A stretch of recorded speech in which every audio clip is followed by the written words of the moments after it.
From Hollywood, it's time now for... Dollar. This is Ed Porter, Mr. Dollar. You called my office? Yes, I'd like to see you as soon as I can, Mr. Porter. Well, of course. How long have you been in town? About a half an hour. Are you all squared away? I've got a room and I've had a bath, if that's what you mean. Well, then I guess you're ready to go to work. I will be as soon as I put on some pants. You sound in a rush. I'm always in a rush when I think somebody might be chipping us out of $100,000.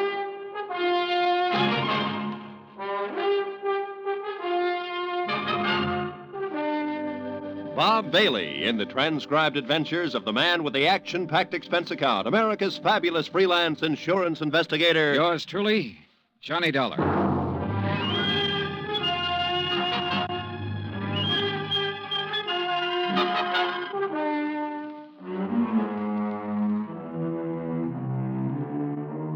Expense account submitted by Special Investigator Johnny Dollar to Western Life and Trust Company, 826 Spear Boulevard, Hartford, Connecticut. The following is an account of expenses incurred during my investigation of the Markham Matter. Expense account item 1, $143.69, air transportation from Hartford to San Francisco.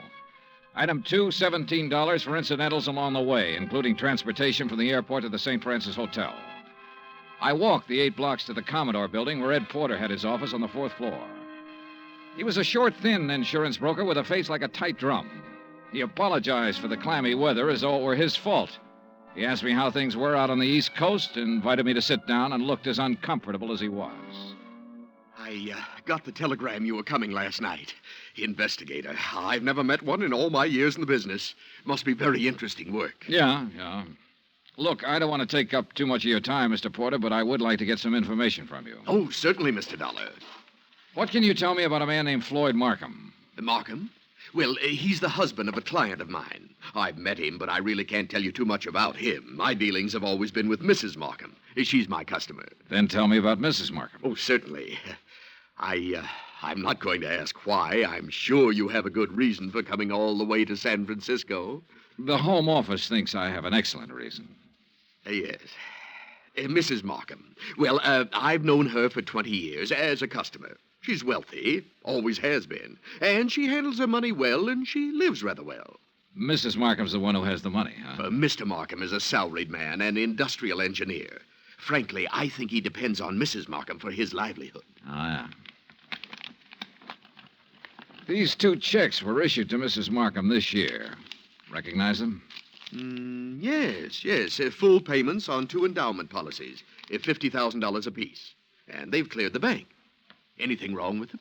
Nothing wrong with the checks. On payoffs like this, I always take it in person. It's a custom, of course, to call and make an appointment and deliver the check to the client. Mm-hmm. And try to sell a little more insurance in the bargain. Well, that's about the idea, yes. Yeah. Anything strange about Mrs. Markham when you delivered either one of these checks? No. Before I left Hartford, I looked up her insurance records. Her premiums are always paid right on the button. Mrs. Markham doesn't have a business office or a business manager handling her affairs. The checks are always personal checks on her personal account. Now, can you explain why someone like that might forget a 3rd endowment policy? Why, no. Well, there is a 3rd endowment policy. It matured this month. I have the check with me for $50,000.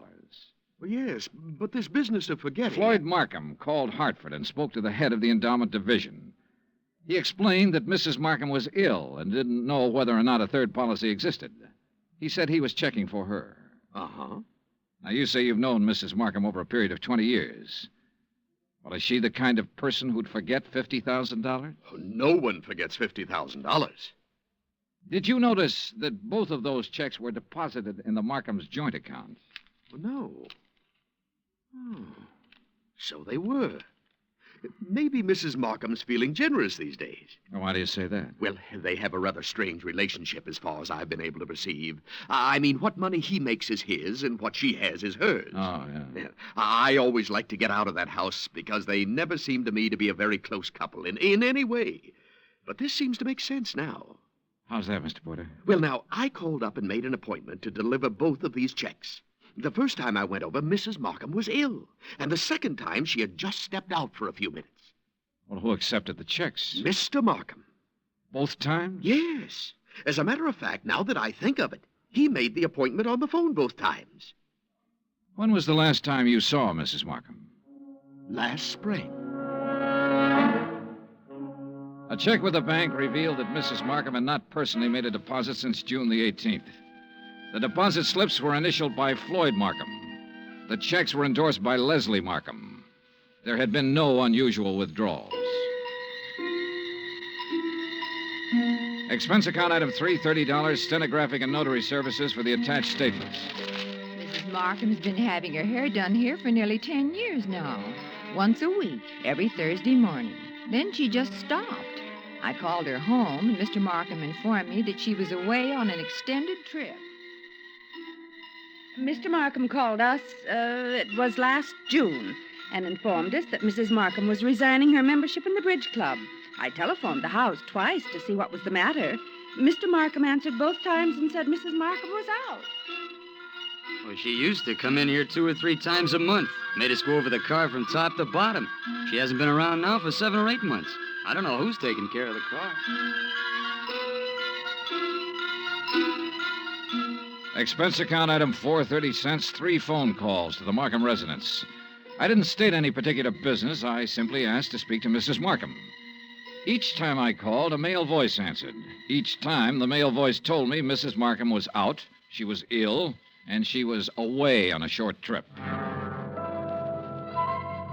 Industrial Management Limited, Floyd B. Markham president, has a 3-room office suite near the Embarcadero. 10 years ago, it had been sensationally new and glassy. When I got there, the carpet was a little too thin and the varnish a little too thin, too. The whole place smelled faintly of mildew. Yes? I'd like to see Mr. Markham, please. Do you have an appointment? No, not exactly. My name is Harris. I'm with the Cleveland Pump Company. Pump company? Yes, we're setting in 38 of our installations at the new plant in Valparaiso. Didn't you get my letter? Well, I'm sorry. I'm afraid. May I ask your name again? Harris, Stephen B. Harris, Cleveland Pump Company. Oh, yes. Well, Mr. Harris, I'm afraid Mr. Markham never received your letter. When did you mail it? 30 days ago. Maybe it was 2 weeks. Well, tell Mr. Markham I'm here and I'll... I'm sorry, Mr. Harris. Mr. Markham isn't in the office just now. Oh. Well, I'll wait. Well, Well? he won't be in today. As a matter of fact, he won't be in the rest of the week. Where can I call him? Well, I'm afraid that's impossible. Can't I call him at home? No. Now, look, is he in business or isn't he? Mr. Harris, Mr. Markham hasn't been in the office for 6 months or more.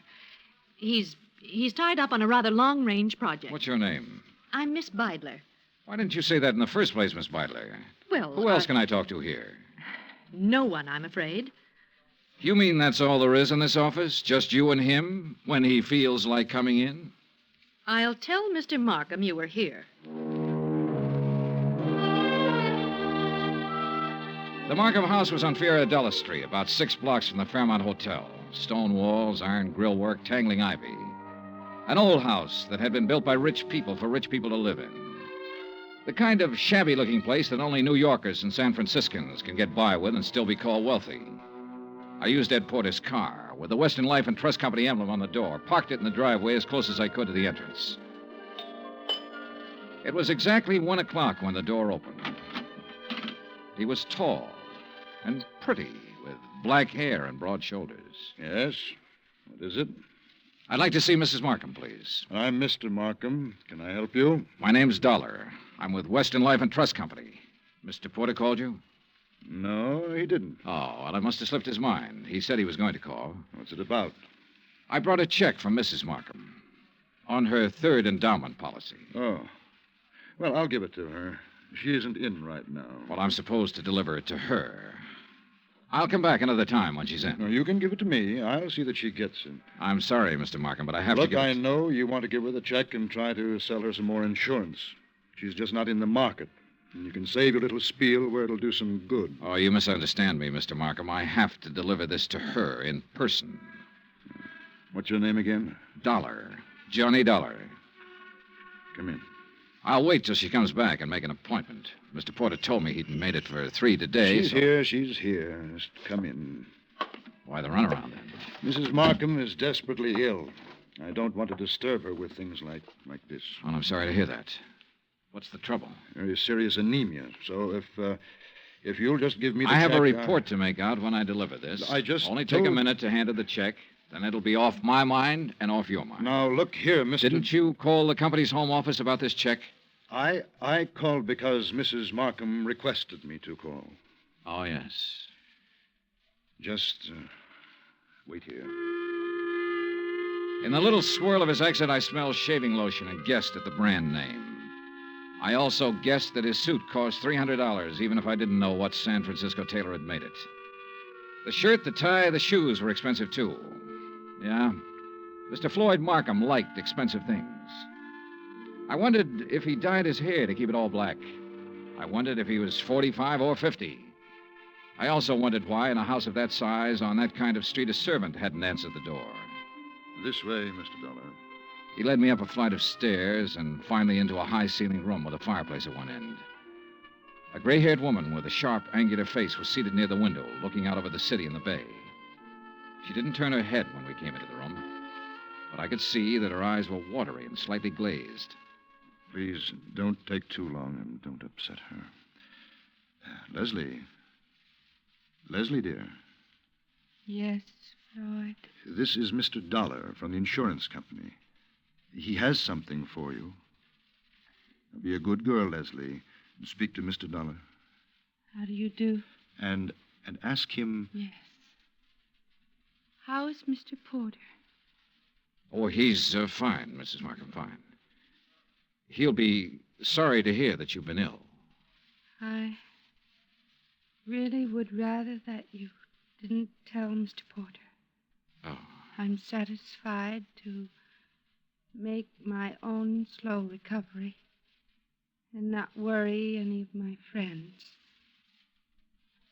We'd like some sherry, Floyd. Now, you know what the doctor said, Leslie. Mr. Dollar, you'd like some sherry, wouldn't you? Why, yes, I'd like that very much. Floyd? No, I'm sorry, Mr. Dollar. It's absolutely forbidden, and you know that, dear. Do you have the check, Mr. Dollar? Yes, right here. Here you are, Mrs. Markham. Thank you. Is there anything else, Mr. Dollar? Well, Mr. Dollar? Now, Leslie... Yes? What is it, Mrs. Markham? I'm very tired. Excuse me if I seem impolite. Good day. Good day, Mrs. Markham. Expense account item 5, 10 cents. Phone call to Ed Porter at his office. Yes, Mr. Dollar? Look, Mrs. Markham's 5'5", about 120, black hair, gray streak to the right of the part, blue eyes, looks about 40 years old, a good 40. Why, yes, that sounds like her. You mean you've seen her? I've seen what's left of her, Mr. Porter. Oh, good Lord, she's not dead. Almost. What? He's killing her, Mr. Porter. My guess is he's been at it for about 6 months.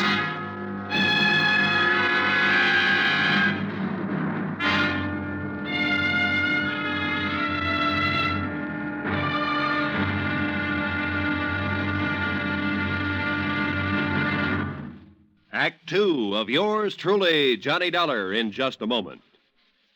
Nobody will take a frown at face value anymore now that the word has gotten around about Jack Benny's return to the air. With Mary Livingston, Dennis Day, Rochester, Don Wilson, Mel Blanc, Frank Nelson, and Mr. Kitzel, nothing less than your very best smile will do for the occasion. Tonight and every Sunday night, hear CBS Radio's Jack Benny Show and give your sense of humor a real workout. Now, Act 2 of yours truly, Johnny Dollar, and the Markham Matter.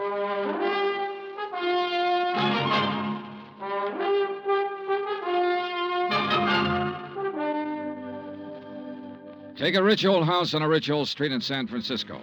Walk in with a legitimate insurance check for $50,000 and tell a man named Floyd Markham you want to deliver it to his wife.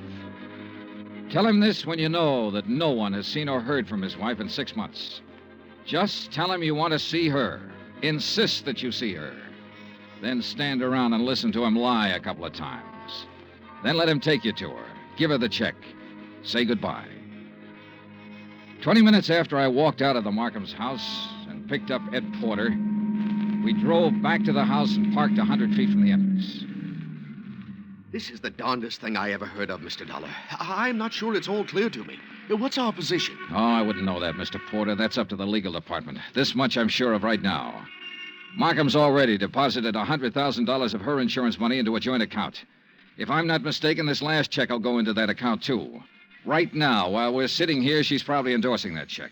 Well, then I don't see where it's any of our He's business. making her endorse the check. He's making her stay in that house, in that room, away from everybody. Well, how? What way? He said she was ill.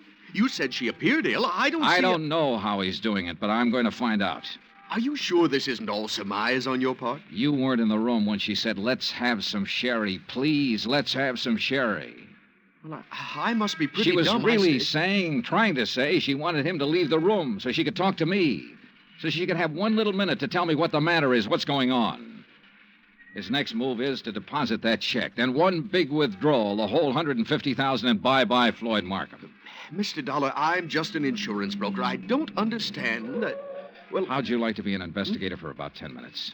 Me? Yeah. You see that car that just pulled up in the driveway? Well, yes, The girl driving it holds down that dummy office of Markham's. Her name's Beidler. She might be in on this with him. And that's Mr. Markham leaving the house. Good. Now, look, here's what you do. Follow them. I think I know where they're going, but you follow them and make sure. Well, where are they going? To the bank to deposit that check. Oh. Well, where are you going? To have that glass of sherry, Mr. Porter. Ed Porter pulled his hat down low over his face and put both hands on the wheel and took out after that '55 Cadillac sedan. I crossed the street, went back up on the porch of the house and knocked. I didn't expect her to answer. I didn't expect anyone to answer, but I wanted to make sure. I went around to the garden. There wasn't a sound in the big old house when I opened the garden door and went up the stairs again. The door to her room was closed. She wasn't by the window anymore. She was stretched out on the divan. I felt her wrist for a pulse. It was there, faint, but there. About 3 inches up her arm, there was a series of little marks. I lifted one eyelid and felt her neck muscles. She was doped to the ears. Mrs. Markham. Mrs. Markham, can you hear me? Look, I've come to help you. Help me? Yes. Yes, I'm going to take you out of here. Now, don't be frightened. Mr. Dollar? That's right. That's right. That's the ticket. Insurance company. Yes. Now I remember. Yes, that's right. Thank you for bringing my check. I don't want what, Mrs. Markham? Want any of my friends to worry. Oh. I'm improving, but I don't want them to know I'm ill. Just say I'm out of town for a while. He told you to say that, didn't he? Yes. He told me to say exactly that. Mr. Dollar, don't fool me. Please don't fool me. What? You will help me get out of here. You aren't fooling me, are you? Are you? I carried her downstairs and put her in my car and drove her to the St. Regis Emergency Hospital. Expense account item $6,100, deposit with the hospital office. I explained as much as necessary to the intern who promised to advise me when Mrs. Markham became rational. After that, I drove back to the house. Ed Porter's blue coupe was parked across the street. I didn't know what to do but come back here. And when I got back, I didn't know what to do either. Slow down. You're doing fine. Oh, you were right. You were absolutely right. They went straight to the Bank of America to deposit that money. I kind of thought they might be back here by now. No, they're over at Angelo's having a drink and some dinner. I followed them there. You're getting to be quite a sleuth, Mr. Porter. Well, I try to do my best and use my head. Mr. Dollar, did you talk to Mrs. Markham? As much as I could. She was doped. I took her out and put her in the hospital. Oh.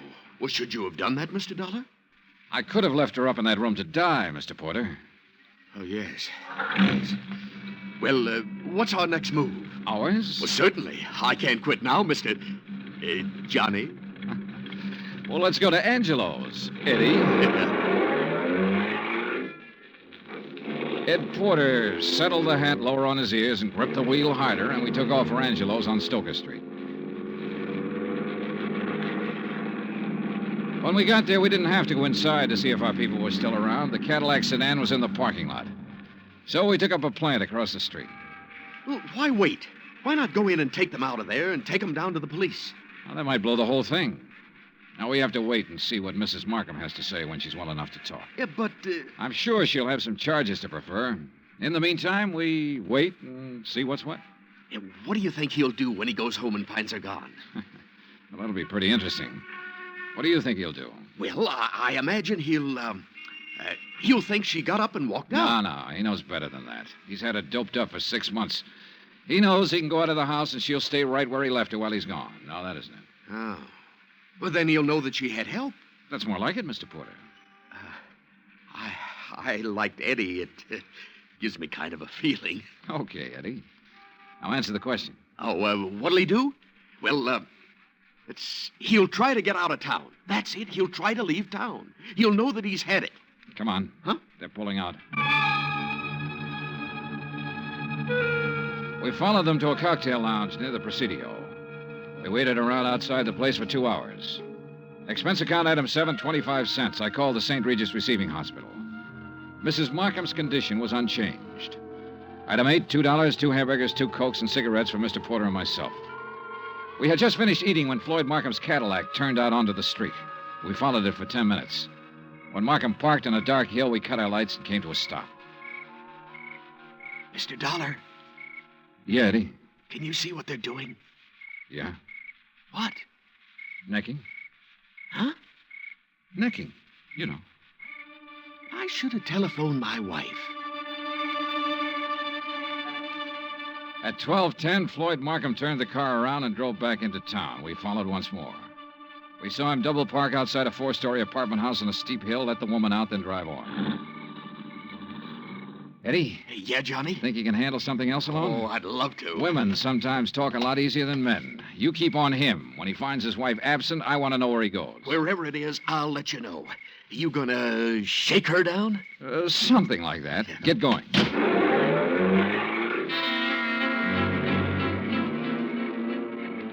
I watched my new assistant investigator follow out after Markham's Cadillac. Then I went inside the apartment house. High-Fidelity was on the mailbox of apartment 104. I walked down the hall, listened a minute, then gave it a try.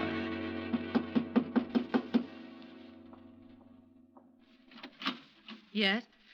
Well, what on earth are you doing? I'm here to see you, Miss Bidler. It's important.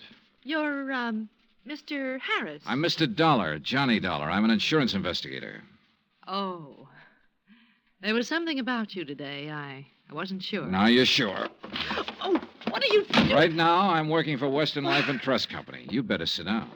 Well, I don't know that I'd better do anything, Mr. Dollar. You're rather rude. Then you can stand.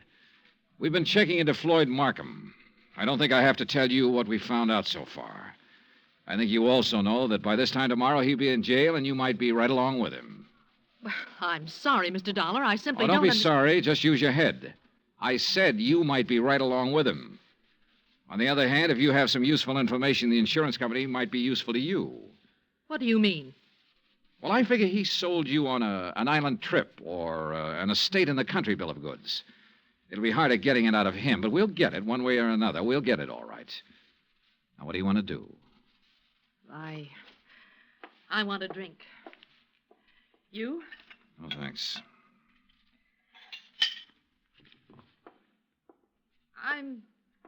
I'm not bad. I'm not a criminal. I've never been in trouble. You are now. Why? Because I fell in love with him? Because you were helping him kill her. What are you talking about? Mrs. Markham. She's in a hospital right now. What? I took her there myself today. He's had her doped with I don't know what for months. Having her sign checks, endorse deposit slips. Funny. Is it? He told me that Mrs. Markham was out of town, divorcing him. I wondered how. You were right. It was a country estate. In England. A genteel life, he said. The London theater, walks in the country, little harmless things that most people can never do. He said we could do them as soon as he cleaned up his affairs. By tonight, he said we could start packing.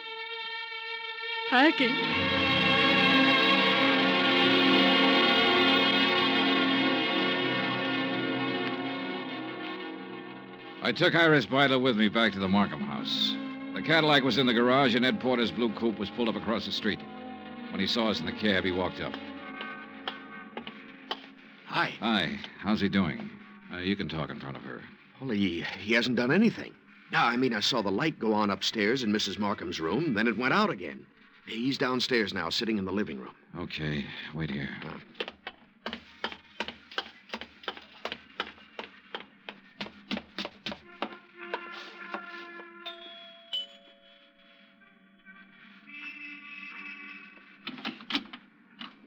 Hello, Markham. Hello. If you're worried about your wife, which I doubt, she's in a hospital. Are you a policeman? Insurance investigator.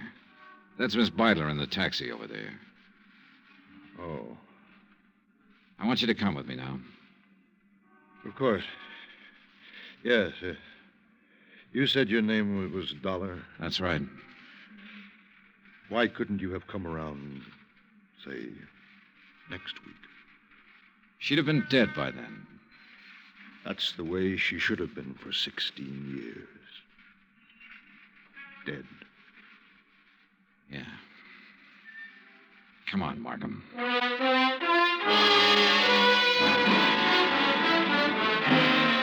Expense account, item 9, $102, hotel and board in San Francisco. Item 10, $116, airfare back to Hartford. Item 11, $42.16 miscellaneous. Remarks? This one will wind up in court. Mrs. Markham's charges will include attempted homicide, attempt to defraud, attempt to... In the end, it was his attempt to run away, and it didn't work. It never works. Even if you get away, you find something new to run from. Total expenses, $968.20. Yours truly, Johnny Dollar.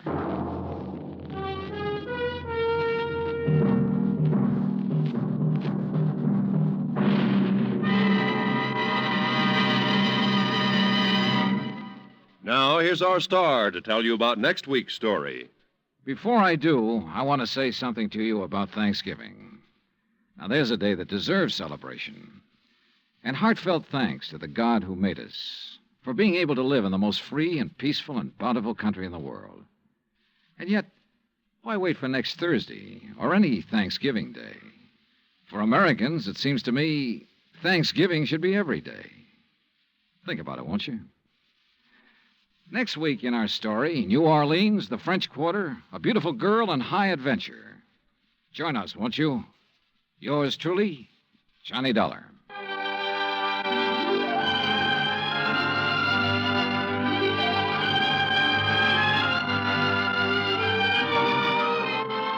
Yours truly, Johnny Dollar, starring Bob Bailey, is transcribed in Hollywood.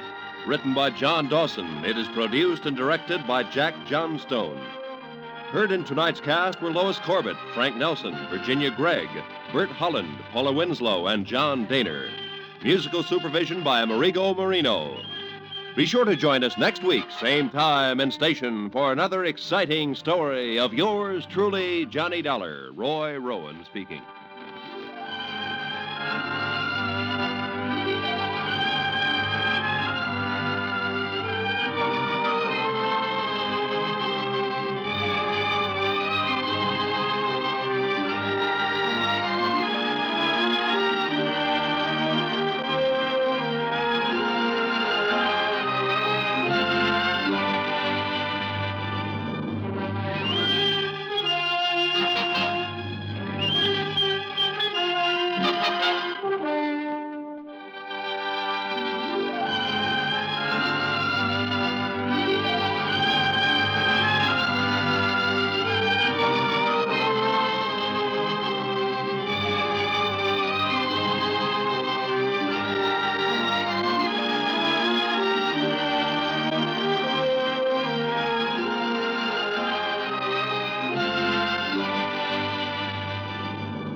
From Hollywood, it's time now for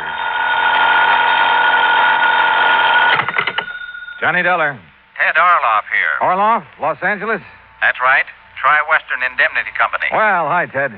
Look, are you free to come out here in a hurry? What's up? A wayward truck. A wayward? That's right, truck. Lost, strayed, or stolen? That's what I hope you can find out. It's a big one. Insured for nearly $20,000. That is a big one. And aboard it when it disappeared was the driver. Insured? For $10,000. And a cargo of copper tubing worth $9,500. Also insured. Holy. Ted, I'll grab the next plane.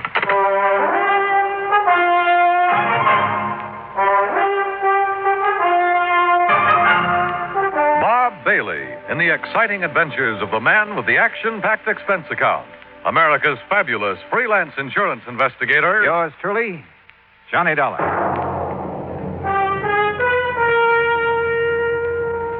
And now, Act One of yours truly, Johnny Dollar.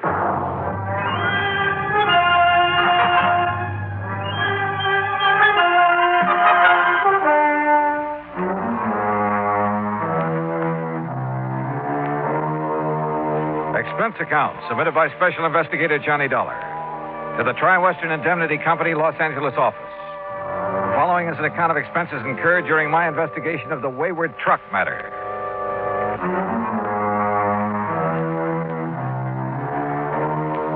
Expense account item 1, $194.65, airfare and incidentals, Hartford to Los Angeles, California. When my plane set down at the International Airport shortly after 9 a.m., Ted Orloff was waiting for me. He led me on out to the parking lot. Here we are, Johnny. This car right here. All right. Go on, hop in. Okay. You reserve a hotel room for me in town, Ted? Huh? Why? Well, after all, I've been sitting up in a plane all night and wouldn't mind a chance to shower and slick the whiskers off my pussy. Change clothes. Don't want to take the time. That's why I'm glad you could make it out here right away. See, this thing only happened Wednesday night. Well, just what did happen, and who suffered the loss? And how about stopping somewhere so I can grab some breakfast, huh? Sure. Find a place along the way. Like I told you, Johnny, a truck loaded with $9,500 worth of copper tubing has disappeared. What kind of tubing? The kind they use a lot of in building airplanes, that sort of thing. Go on. It was shipped from Marlowe Copper Products over in East Los Angeles. That's where we're heading. Marlowe's a big jobber, distributor. Okay, so what happened? Well, late Wednesday night, a driver by the name of Jackie McAllen was scheduled to haul this order of tubing over to the Belden Aircraft Corporation over in Victorville. That's about 100 miles east of here, out in the desert. Yeah, I know. So? Well, the truckers usually drive that route at night, not only because of lighter traffic, but to avoid the heat during the daytime. Brother, you can say that again. Yeah. Well, anyhow, right after midnight Wednesday, 12:05 to be exact, Jackie signed out of the Marlowe warehouse with his load of copper tubing. Yesterday morning, Friday, Belden Aircraft was screaming for it, wanting to know why it hadn't been delivered as promised. Just disappeared? Just disappeared. Hijacked, obviously. And the driver? Any word of him? Nothing. Well, what kind of a market is there for stuff like that out here? Plenty of market for it. Not only because it's expensive, but it's hard to get, too. Especially for some of the new little companies that have sprung up around Palmdale and Lancaster, out that way. Yeah, didn't Lockheed just build a plant out there? Lockheed, Belden, a lot of the big ones. And they subcontract work to the little boys. That's why nearly $10,000 worth of copper tubing would be worth its weight in gold to those little plants. Well, then it's a wonder there isn't more of this kind of hijacking, if that's what it is. What do you know about the driver of that truck? Jackie McAllen is as honest as the day is long. Yeah, who says? His employer, and he should know. Jackie's been driving for Marlowe Copper Products for years. They trust that boy with a load of pure gold. Yeah. What's that mean? No. Man might have some trouble selling off a load of pure gold. Huh? But if what you say is true about the demand for copper tubing in this area. Oh, now, wait a minute. Well, every man's supposed to have his price, you know, Ted. Look, Johnny, I see what you're driving at, all right, but not Jackie McAllen. You sure? 10,000 is a lot of money. Wouldn't be worth 10,000 sold undercover. Jackie would certainly know where to sell it, though, wouldn't he? Johnny. And why hasn't he showed up? I'll tell you why. Because he's probably been killed. Item 2, $1.75, breakfast for me and a cup of coffee for Ted Orloff on the way into Marlowe Copper Products in East Los Angeles. I was amazed at the way this industrial area has grown in the past few years. The Marlowe operation turned out to consist of a small office and a couple of warehouses. Marlowe himself was a tall, lean man of about 50, very much on the ball. Yes, sir, Mr. Dollar. It's as simple as that. Now, Willie here is the night watchman. How do, sir? Hi, Willie. According to Willie's clock and the shipping order and the manifest, Jackie McCallion signed his load out at exactly 12:05. And that's the last we've seen of either of them. He took off alone with a load worth $10,000? 9,500, yes. Well, isn't that taking quite a chance? Well, he's done it many times. Mr. Marlowe, how much does this Jackie earn a week? Well, that would depend. Anywhere from 100 and... Oh, now, wait a minute. If you're thinking what I think you are, you're wrong, Dollar. You're dead wrong. Just as I said, Johnny. Sure, why, I'd trust Jackie with my own life. And believe me, whoever's done him in, well, he's going to have to deal with me. I'll see him hang. Well, what makes you so sure he's been done in? Well, it's the only thing that could have happened to make him give up a shipment of goods. A hijacker'd have to kill him. And whoever did this to Jackie... Tell me, do you think there's any possibility of his having been approached beforehand by hijackers? Perhaps threatened into turning the shipment over to them? No, not a chance. He would have told me of anything like that immediately. If he had time, maybe. Who's working on the case now, Mr. Marlowe? The L.A. Police Department and the Sheriff's Department of every county in Southern California. Are all your trucks like those two I see out the window there? Jackie's was. We got 4 of those big singles. Did have. Now it's 3. And 3 big tractor-trailer rigs. Mm-hmm. A truck like one of those is a pretty big hunk of stuff to just disappear. Willie. Yes, sir. Were you on duty Wednesday? Yes, sir, I was. Did you notice anything unusual about Jackie that night? Why, no, sir. Not that I noticed. He came to pick up his truck alone, huh? I didn't see nobody else with him. Well, did he look worried, anything like that? Well, not that I could see, no, sir. And he didn't say anything that might have indicated things weren't as they should be? Not that I heard, no, sir. Just exactly what did he do? What the driver always does. Come in, signed up the manifest, putting down the time, and then drove off with his truck like always. Nothing unusual at all? Not that I saw, no, sir. Mr. Marlowe, where did Jackie live? Somewhere over on West 3rd Street. He lived alone. Naturally, the police looked for him there first thing. May I have that address, please? I'll have my secretary get it for you. You all through with me, boss? Yes, Willie. If you're going to work tonight, you better get some sleep. Go ahead. Yes, sir. Thank you. And believe me, nothing's going to happen to anything this time. If I were you, Mr. Marlowe, I think I'd have more than that for a night watchman in a place like this. Just what were you thinking of, Mr. Dollar? Jackie's address, I mean.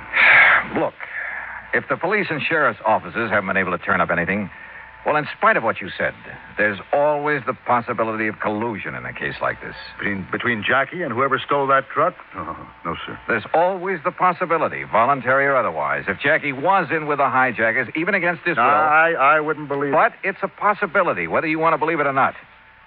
For one thing, how would the hijackers know when and how the shipment was to be made? From any one of a number of sources. The man who supervised the loading here, for instance. Oh. Red Kingsley, or almost anybody in the place, or just as easily anyone over at Belton Aviation in Victorville. Belden would know exact time of departure from this warehouse? Well, no. Close timing in a hijack operation is usually pretty important. But they knew the stuff was due at their plant early Friday morning. They've been hollering for it ever since. I'll lay my money on the tip-off coming from this end. Now, has the route between here and Victorville been thoroughly gone over? By the police. And they found no sign of either the truck or this fellow Jackie? That's right. The truck, of course, could be disguised, new coat of paint, that sort of thing, often done. But no body, alive or otherwise? No. So how do you plan to proceed? Well, if Jackie was forced to participate... And I'm sure he wasn't. Then I don't know. Let me have that address, huh?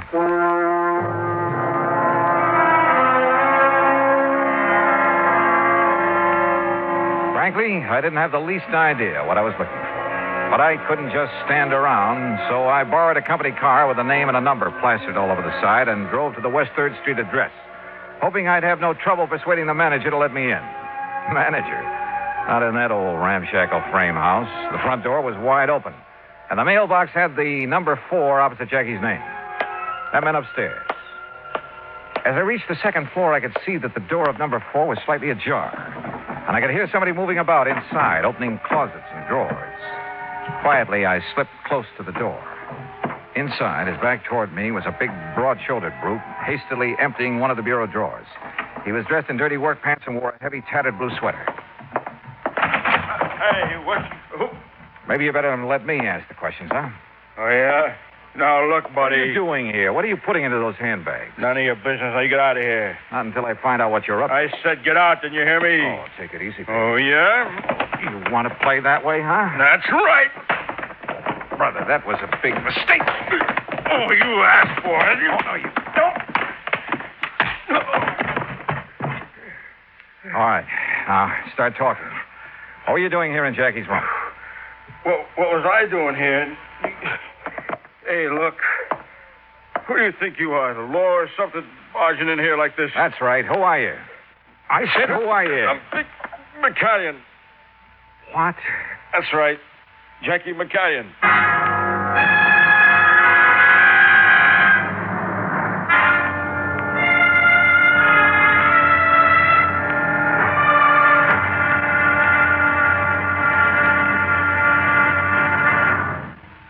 Act two of yours truly, Johnny Dollar, in a moment.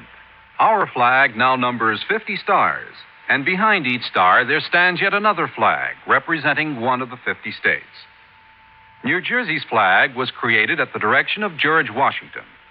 In 1779, General Washington directed that the New Jersey Continental regiments wear coats of dark blue with buff-colored facing. This was done as a tribute to the former ruler of these colonies, the Dutch, whose national colors were buff and blue. Later, he instructed that the field on the flag of New Jersey should be the same buff color, and the state coat of arms in blue be placed upon it. The state's motto, reflecting the aspirations of all who came to these shores, is also inscribed on the flag: liberty and prosperity. This flag was displayed proudly before the combined American and French armies at the surrender of Cornwallis's army at Yorktown. New Jersey's state flag, the flag of the third state to enter the Union, was adopted on March 26, 1896. Now, Act two of yours truly, Johnny Dollar, and the Wayward Truck Matter.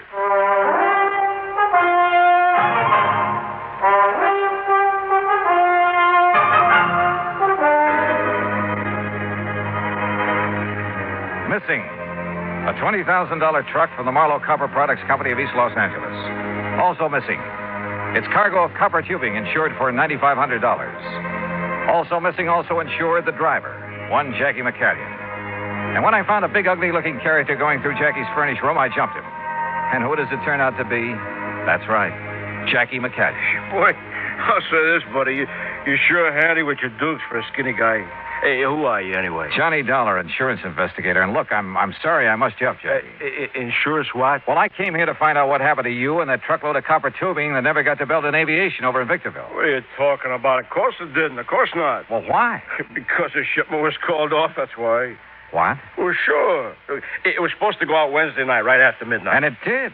At least it left the warehouse. Oh, that's where you're wrong. Because me and Betsy, we was going to take it. Betsy? Yeah, Betsy. You know, my truck. Only the order got canceled out. Who says so? The office. Who at the office? Well, how shall I know? All I know is I was here in my room getting ready to go over and pick up Betsy and the tubing. And the phone rung, and a girl from the office says the shipment is canceled out. What girl? Do you know? I don't know. Some girl says she was in the office or so. You know, one of the girls, like they always giving out the orders, you know. And she told me the boss says on account of there ain't no more trips for me this week, I can start my vacation right away instead of next week. But you don't know which girl in the office told you that. I told you. I don't know. I told her, tell Mr. Marlowe thanks, that's all. Why? Didn't she tell him? Where have you been since Wednesday night? Oh, down in San Diego, staying at my sister's and doing some yellowtail fishing while I was there. You know, out around San Clemente Island. Boy, they pulling in the big ones. Yeah, I'm sure they are. There was one guy on our party boat that... Hey, wait a minute. What do you mean the shipment went out? Just that. On schedule. A little after midnight Well, on that Wednesday. girl told me... And it hasn't been heard of since. You mean it went out in my truck? In Betsy? Who took it? According to everything we know, you. Oh, no, sir. By midnight Wednesday, I was halfway to San Diego in my car. Look, you ask my sister down there. I got there before 1 a.m. Call her up and ask her. Go ahead, call her. You're sure of that? Oh, sure, I'm sure.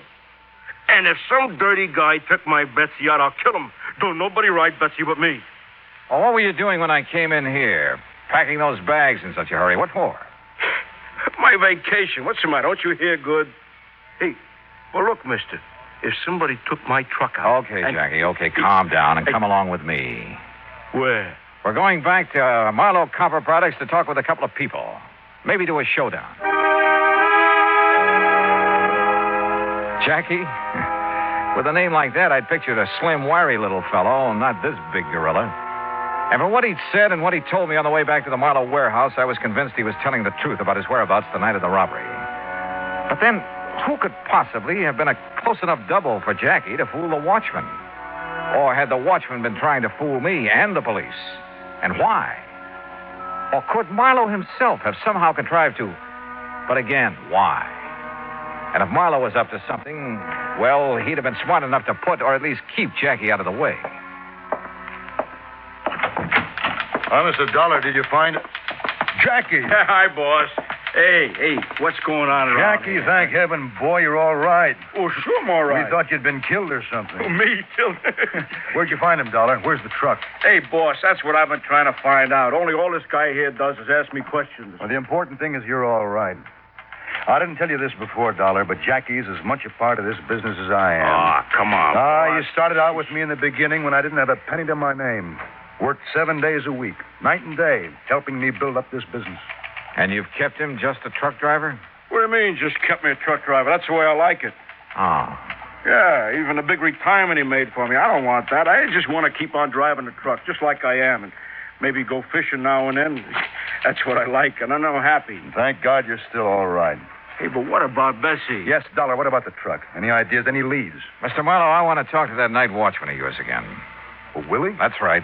Let's just hope he hasn't skipped town. Skipped town? Would you see if you can locate him and get him down here? Well, of course. You think he was involved in the hijack operation? Well, let's get him in here, if we can, and we'll see.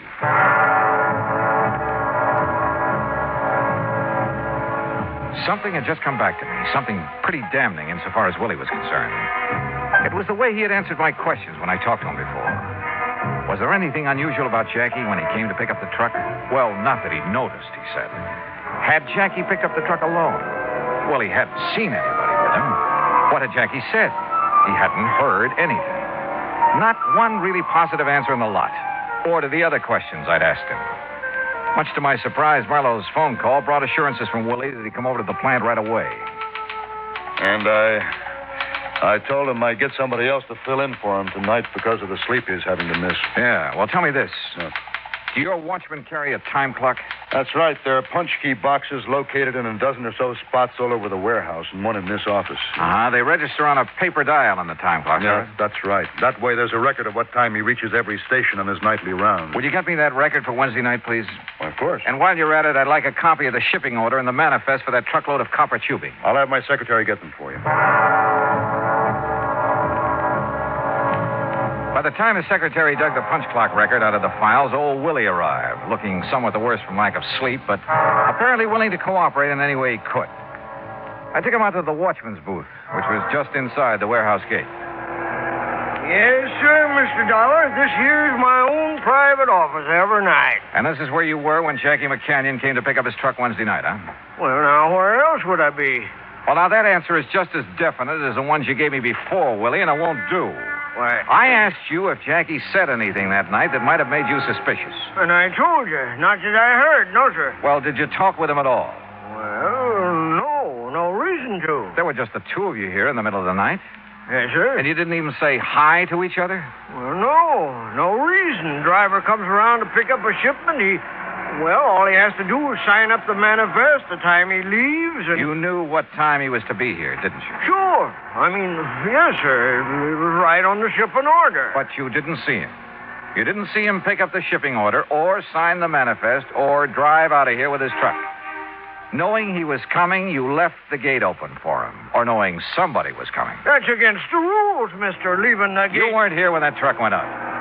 I didn't say that. No. So far you haven't said anything. You've just given a lot of evasive answers to all my questions. All right. Now, if you were here, you were partner to the hijacking operation. No, sir. You'd have had to be. Because Jackie McCanyon didn't pick up his truck that night, as you'd have us believe. If you were here at the gate, that is. And that's something we'll find out right now. Here. Say, that's out of my time clock. That's right. And it's dated the night of May 22nd and 23rd. That's the night... Yes.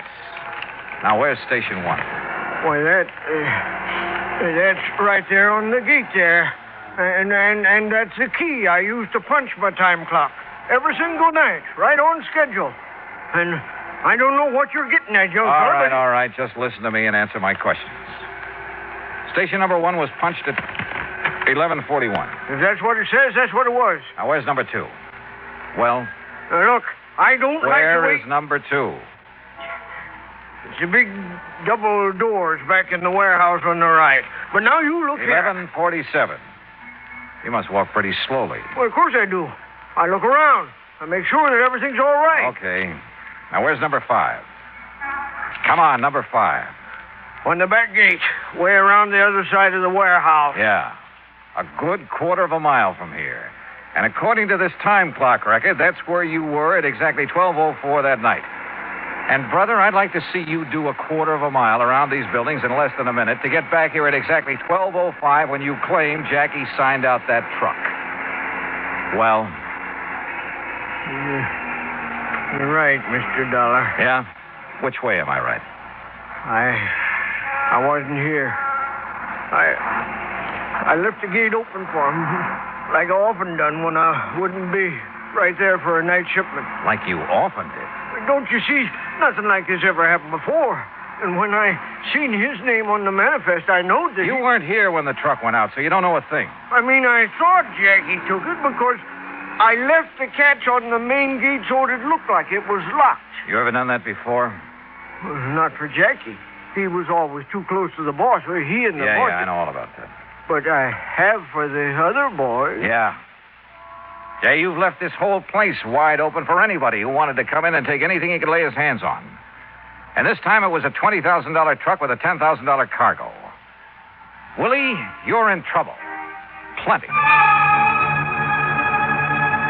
I questioned him further and got nothing more than a few tears and a plea for mercy, and then I turned him over to Marlowe. Willie was his problem now. But my own was still far from solved. I wasn't any closer to the missing truck and its cargo than I'd been when I arrived. Expense account item 3, $220, lunch for Jackie McCann and myself at a lunchroom around the corner. We were on our second cup of coffee. Good boy. That was a good donut. Oh, sir, Mr. Dollar. And the more I think about it, the more I say that outside of them pretty girls in that boss's office, the only ones to be sure what time that shipment was to go out was Willie and Red Kingsley. Kingsley? That's his car I used. Yeah, that's the guy. He's in charge of all the shipping. Well, how much do you know about him?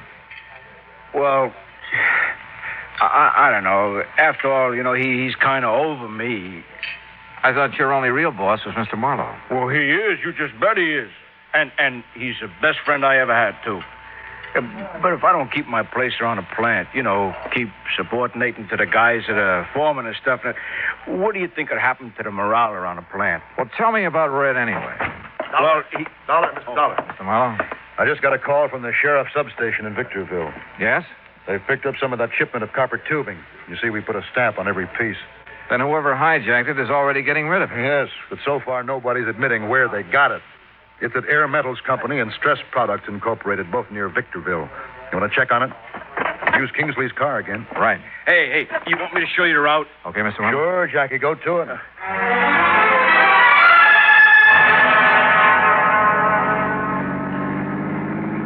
And believe me, we went. I don't know whether the police along the route have been alerted to let us by or not, but we earned more than one speeding ticket before we hit the cutoff around Victorville. The cutoff that would take us on past Edwards Air Force Base where the plants we were looking for were located. All along the way, Jackie had carefully scrutinized every truck we passed, going in either direction. No. Same make and model, but she ain't Betsy. Oh, Jackie, don't you realize that truck of yours is no doubt thoroughly disguised by now? You think a father couldn't tell his own little baby no matter how disguised it was? Maybe, but a truck. Yeah, now, look at that one up ahead. See the one we're pulling up on? Also, same make and model, only this one is painted green. Yeah, want me to slow up as we pass it? No, she ain't Betsy. Even from here, I could tell.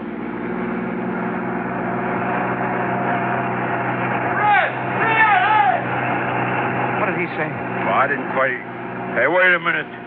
That's Betsy. You sure? That paint job looks pretty old. That's Betsy, I know by her sound. You stop and block her off.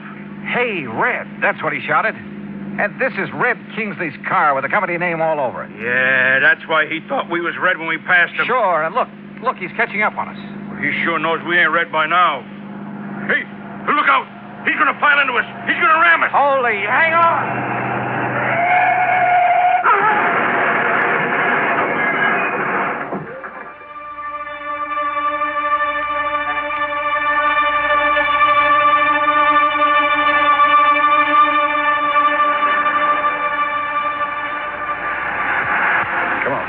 Get with it. Come on.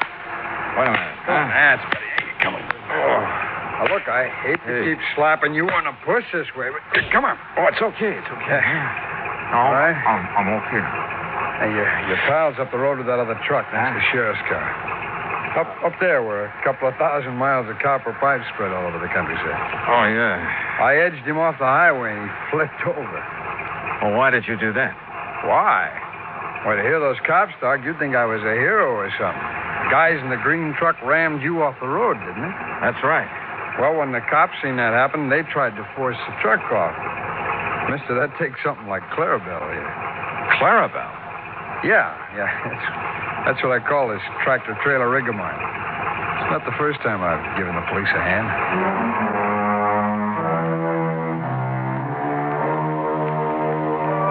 Yeah? They've given a lot of people a hand, those boys who drive the big interstate trucks and trailers. They're a pretty fine bunch to have on the road. Well, I guess it's pretty obvious that Red Kingsley and Marlowe's shipping department was back at the hijacking operation. The two who were aboard the stolen truck turned state's evidence and sang plenty, and the courts will take care of them. Expense account total, including air transportation and incidentals back to Hartford, $50105. Yours truly, Johnny Dollar.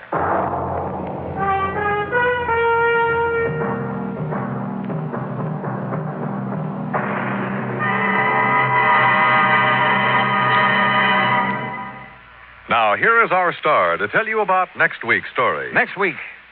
Well, if you think a sudden case of complete amnesia is any fun, you're wrong. Because it happened to me. Join us, won't you? Yours truly, Johnny Dollar.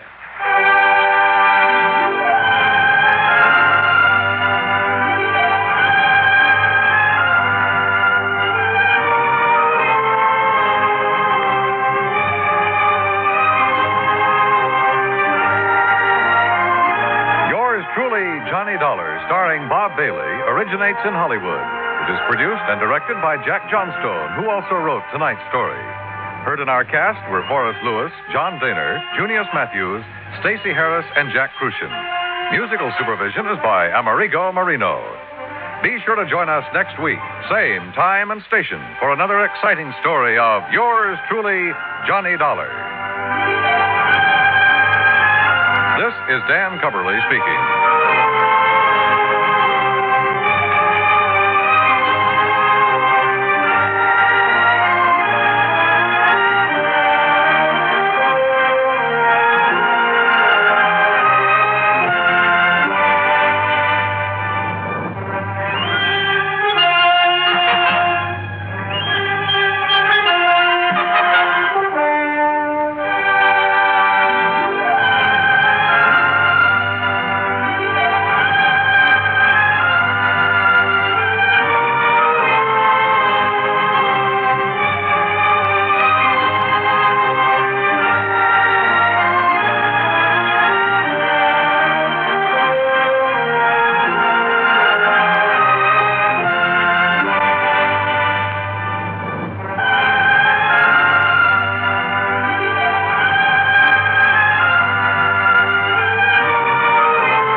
From Hollywood, it's time now for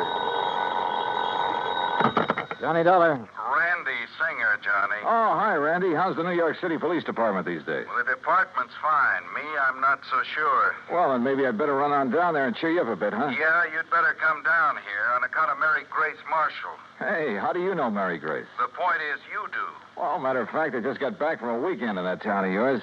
Yeah, Mary Grace and I had a ball. We took in a couple of shows, did the nightclub routine. Yeah, I know. Even spent Sunday afternoon together out at the... What do you mean, you know? Johnny, your little girlfriend's been murdered. What? Yeah. Randy, have you got any leads, anything to go on? Yeah, Johnny, plenty. Then I'll grab the first plane. Yeah, you'd better.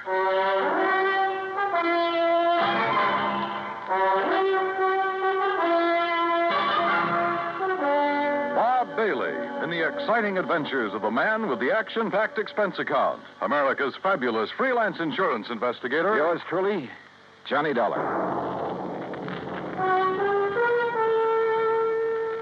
Act one of yours truly, Johnny Dollar.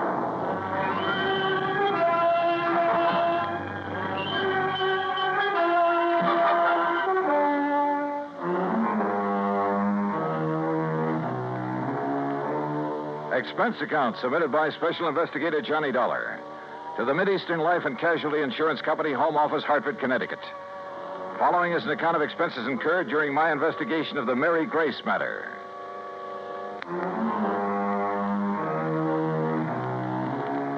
Expense account item 1, 10 cents. Phone call to the airport to reserve a seat on the first plane to New York. Item 2, phone call to Ben Perrin at the Claims Department of Mideastern Life. Aaron here? Ben, this is Johnny Dollar. Oh, hello, John. Now, listen, I'm on my way down to New York at your company's expense, though the expense part is beside the point. What? No, just wait a minute. Mary Grace Marshall has just been murdered. Marshall? Your company holds a policy on her, and I'm going down there to investigate. Well, now, wait, John, until we issue proper authorization for you to conduct the investigation. Don't give me that, Ben. I'm going down there now.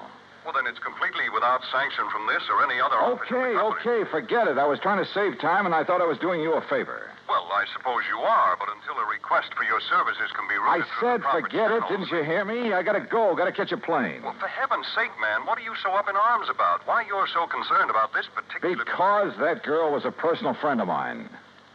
A very dear friend. Oh. John, I'm sorry. I can see now why you're so upset. Yeah, I'm upset. By all means, go ahead, officially. And if there's anything I can do... Yeah, there is. You can stop all this yammering so I can hang up and get out of here. Goodbye. John. Yeah, what now? You really cared for that girl, didn't you? Yeah, Ben. I cared.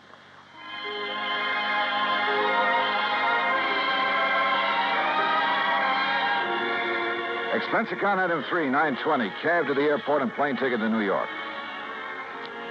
The trip down there gave me time to think. And thinking about it hurt. Mary Grace Marshall. Tall, brunette, and very beautiful. And as straight a girl as I'd ever known. There was a time a few years ago when I'd hoped she might marry me. But she wanted to stay with her successful career as a fashion designer. And she was right. I'm not the marrying type either. So we just remained friends. We had a lot of fun together. Theaters, dancing, an occasional nightclub. Sometimes the long hair stuff, a recital or the opera. And we'd go to the zoo or the circus, a boxing match or a baseball game. Or just go for a quiet walk in the park. And often just a long, quiet evening in her apartment over a tall, cool drink and good conversation. A goodnight kiss? Sure. But that was all. Now she was gone. And believe me, somebody was going to pay. Item 4, $6 even for a fast taxi to the 18th Precinct headquarters and Sergeant Randy Singer. Come on in, Johnny. Close the door. Sure. Hi. Better sit down, huh? Yeah. All right, when did it happen, Randy, and how? You said on the phone you have some leads. Clues all over the place. They all point toward one person. Oh. Toward the one person known to have been with her at about the time the coroner says she was killed. How was she killed? Struggle. Fell and struck her head on the base of the fireplace. Cigarette, Johnny? Oh, yeah, thanks. Incidentally, so far I've been able to keep this thing out of the papers. Oh? Hey, give me a light, will you? I seem to have forgotten my lighter. Yeah, you have. Here. Thanks. Now, the coroner says she was killed Sunday night, late. What? By somebody who must have spent several hours with her. You said late Sunday night. That's a... Go on, Johnny. Hey, look, stop snapping that lighter and... Wait a minute, where'd you get that? According to all the evidence, it was left behind by whoever murdered Mary Grace Marshall. Here. Look familiar? Are you crazy? This lighter is mine. Yeah, Johnny. I know. And now, Act Two of yours truly, Johnny Dollar and the Mary Grace Matter.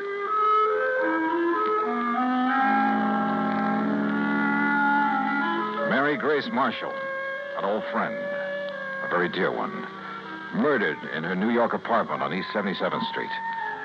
Sergeant Randy Singer, my old friend at 18th Precinct Homicide, had called me immediately. And when I got there, showed me a very damning piece of evidence. Presented to Special Investigator Johnny Dollar by the International... Sure, of course it's my lighter. And I must have left it in Mary Grace's apartment Sunday night. But that certainly doesn't mean that I killed her. Coroner says she died about the same time you were there. Oh, how do you know what time I was there? Wife of Charlie Walker, the building superintendent, Johnny. She saw you leave. That isn't enough evidence to convict a fly, and you know it. There's plenty more. Yeah, like what? Your fingerprints all over the place. Well, sure, I told you. Cigarette butts, same brand you smoked. So what does that A prove? lot of them, Johnny. Like a very nervous smoker. Well, I was with her all evening. Doing what? Oh, now, look, Randy, surely you can't be serious. You can't think for a minute You that look, Johnny, this is my case, nobody else's. I'm keeping it that way. I've kept it out of the papers. I think you know why. Oh, sure I know why. Because we've been buddy-buddy for so long, you want to be sure that if anybody hangs me, you will, for old time's sake. I asked you what you were doing. Well, let me tell you something, Randy. That girl meant a lot to me. What were you doing shut Sunday up and night? tell me what other evidence you have, what you know that can help me find out who... I'm sorry, Randy. Sure, it's your job. I'd probably do the same thing to you under the circumstances. If you didn't, I wouldn't have any use for you. But don't you see... Okay, look. We spent Sunday afternoon at the zoo, the Bronx Zoo. Went up on the subway. We walked a lot, got pretty tired. I'd promised her a dinner at the Chambord over on 3rd Avenue. But she said she had some food at the apartment, so we went back there. Then we just sat around and talked, played some music, that's all. And had some drinks. Yeah, I picked up a bottle of scotch on the way. How many drinks? Oh, 1 or 2 light ones is all. Sorry, Johnny, that bottle was nearly empty. But that's him. Who discovered the body? Mrs. Walker, wife of the apartment super. The one who saw you leave shortly after hearing the screams that made her... Screams? Yeah, that made her finally go up and look in the Marshall girl's apartment. She's crazy, Randy. You're lying. Can you prove it? I'd like to talk to that woman. I think you She's off her rocker if she told you she... What'd you say? I think you ought to see her. Huh? But if I'm your big suspect... Well, sure you are. Until you can help me prove I'm wrong. We drove over to the place on 77th Street in a prowl car. Everything was exactly as it had been when I'd left Sunday night, except that there were signs of a struggle, as Randy had said. A chair and a lamp had been knocked over, the hi-fi shoved aside when she'd fallen at the fireplace. Even the bottle of scotch from which I'd poured a couple of small... What's the matter, Johnny? Well, I'm not sure, Randy, but I'd have sworn I left this bottle out in the kitchenette where I... Huh? Hey, are you making more prints? Yeah. Look, this bottle of soda, 3/4 full. You don't kill most of a bottle of scotch with only this much soda. Unless you're drinking it straight. Oh, who drinks it straight these days? An alcoholic? Or somebody who needs a jolt for his nerves. Maybe. Want to go downstairs and talk to the super's wife? Yeah, let's.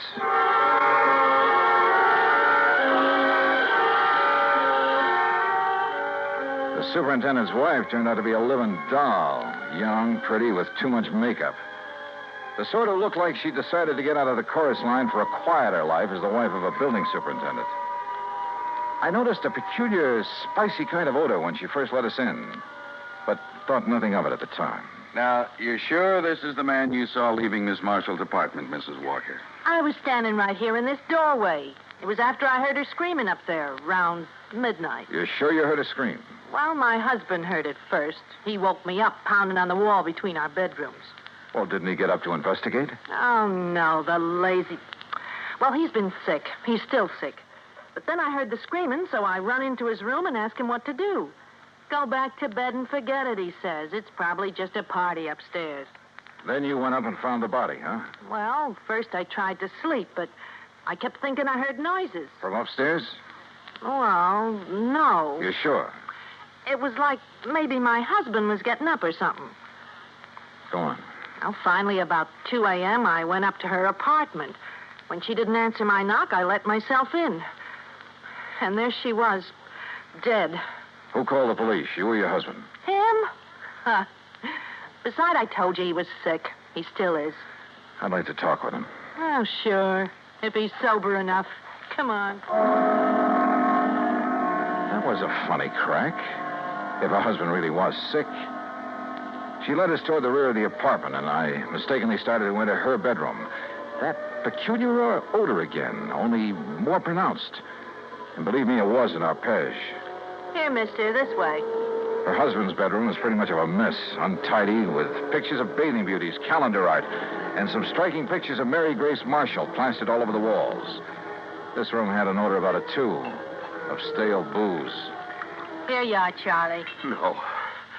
No, I tell you, I don't want any more of that stuff. Well, you seem to think it'd make you feel better. I did. What did you... Oh, the cop again. That's right, Mr. Walker. And this is the guy seen coming down from your girlfriend's apartment after all the screaming. His name's Johnny something. You actually heard screaming up there, Mr. Walker? Yeah, awful racket. Woke me up. Scared me. What do you mean? That poor girl up there, all alone.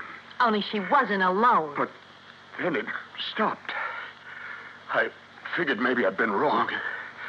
Had a nightmare or something. Yeah, sure. A dream about her. You think about me for a change instead of dreaming about that dame. Shut up. Talking about her, dreaming about her, sneaking around to have a look at her when she came in and out. Shut up, I tell you. If you wasn't sick, I think you'd sneaked up there and done her in because you couldn't have her. Will you take her out of here? It wouldn't be the first time a drunken bum has killed somebody because... Shut up! Shut up! Mrs. Walker, I thought I told you this man was supposed to be kept quiet. Oh, well, now, look, Doctor, Yet I walk in here and find this sort of thing going on. Go on, all of you. Out of here while I attend this man. Just a minute, Doctor. Out immediately. This is a heart case complicated by a very serious virus infection. Doc, if I can have just one Later, minute. officer. I must save this man's life. Come on, Randy. You too, Mrs. Walker. Sure. He's been getting alcohol again, strictly against my order. Now, look here, Mrs. Walker. No, wait. Huh? Come on upstairs with me again. Oh? What'd you think of? A couple of things, Randy, that I believe will clinch this case so fast. Come on. Act 3 of yours truly, Johnny Dollar, and the Mary Grace Matter.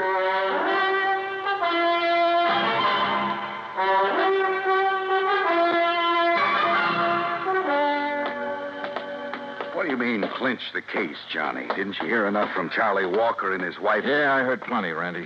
Well, then what's the point of coming back here to the dead girl's apartment? Let me show you something here in the kitchenette. The scotch bottle. You shouldn't pick that up, Johnny. Print. Yeah, prints. And where your boys dusted over them to show them up. But look. Yeah? Right here they're smeared, see? By a piece of cloth. Sure, he tried to erase them when he killed that bottle. Now, come on back to the living room.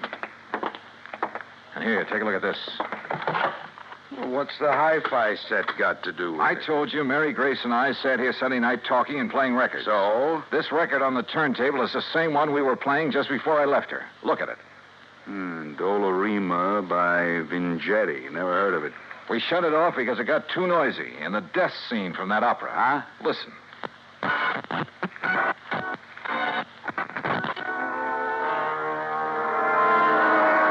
Yeah, here it is.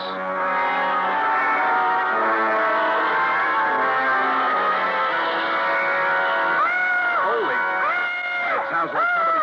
Shut it off.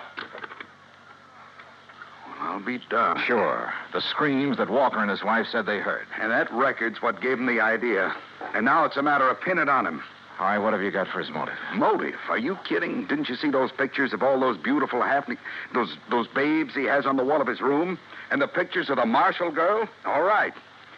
He was gone for Mary Grace, talked about her, dreamed about her, had her pictures all over his room, but she wouldn't give him a tumble. All right. All right. So he hits the bottle heavier than ever on account of this frustration over the Marshall girl. Wouldn't be the first time that sort of thing has happened. Happens all the time. So if he can't have her, he's going to kill her. You see my point? Yeah, and it's well taken, Randy. All right. Last weekend, you're taking his dream girl out on the town, having a good time with her, doing all the things he wished he could do. Go on. Well, it's too much for him, driving him out of his rum-soaked mind. Then he hears that screaming on that opera record. It gives him the idea. He wakes up his wife, so she'll hear it, too. So his wife will think somebody's getting killed up there. But he doesn't let her go up there, right? Sounds good, Randy. After his wife goes back to bed, that's when she saw you leave, he goes up there and kills the girl. But if he was as sick as he appears to have been... John, a time like that, a man gets superhuman strength. Strength of a madman, they call it. And listen. I'm listening. His wife said she thought she heard him walking around, remember? I remember. So that's it. She finally got up, came up here, and found the body. So naturally, she tied it all in with the screams her old man woke her up to hear. And that suited him perfectly. She couldn't help but alibi for him. Come on, let's get downstairs again. I realize, Johnny, it's all circumstantial, and I still have to pin it on him. Or her. But I'll hold him on suspicion. Or her. The same circumstances would work just as well for Walker's wife if she were the killer. Yeah, but what about the motive? Jealous wife. Jealous of somebody taking that drunken bum out of her hair? That funny odor I noticed about her when I first stepped into this place. I finally remembered what it is. Hey, I noticed that, like a cooking spice. Well, it is sometimes. Cardamom seed. Cardamom? Yeah, they used to call it the drunkard's friend. A man could booze all night, chew a couple of cardamom seeds, kiss his wife goodnight, she'd never be the wiser. Well, I'll be. That odor was so strong in her bedroom that... Well, maybe she's the lush, huh? Hey. And tried to make the same thing out of her husband, on the excuse it would make him feel better. You mean he isn't a heavy drinker, Doctor? No, he is not. Doctor, you said he has a heart condition. A very serious one. Complicated by a... Yeah, I know. Could he possibly have got out of bed, climbed those stairs Sunday night, struggled with, and killed someone? The odds against his surviving such a thing are 1,000,000 to 1. 100 million. All right, I heard it all. That means you're going to start accusing me of killing that girl up there. Mrs. Walker, I told you to stay out of your husband's room. Yeah? Well, he's dead, Doc. Dead? I don't know what you give him, but he's dead. Did you give him more liquor? No. But you gave him enough before I came to... Wait here, all of you. Well, you're going to try to pin that Marshall dame on me now that Charlie's gone? You've already pinned it on yourself, Mrs. Walker. What? You thought you'd left no fingerprints on that bottle up there. Well, I didn't. I used a handkerchief. Yeah. That's what I thought. But, no, wait a minute. I didn't mean that. Too late, I'm afraid. Oh, no, it ain't. Put down that gun, Mrs. Walker. All right. So I killed that dame on the second floor. And if I have to kill you,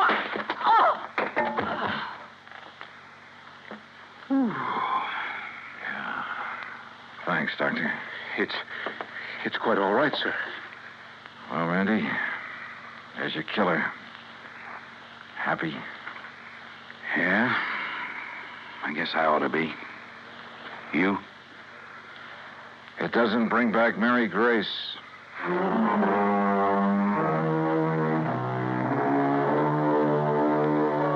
Expense account total, including transportation back to Hartford? No, wait. I took on this case myself because of Mary Grace and, well, whatever she may have meant to me is none of the company's business. Oh, sure, you'll have to pay the claim on her policy. But let it go at that, will you? The rest is on me. I want it that way. Understand? For old time's sake. Yours truly, Johnny Dollar.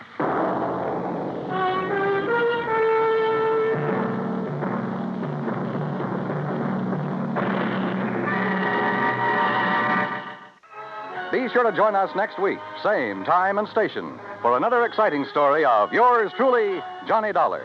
This is Dan Cubberly speaking.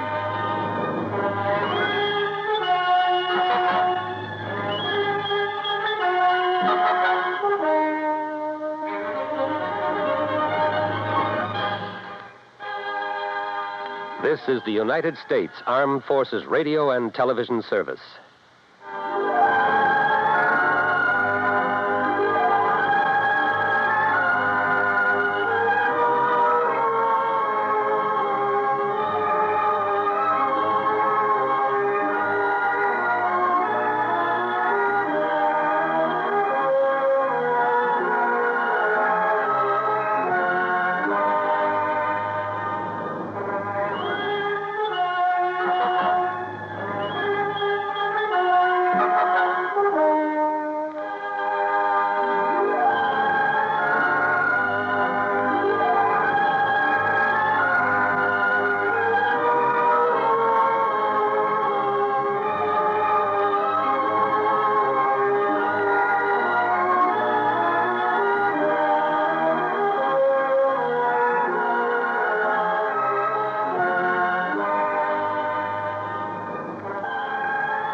Hollywood. It's time now for...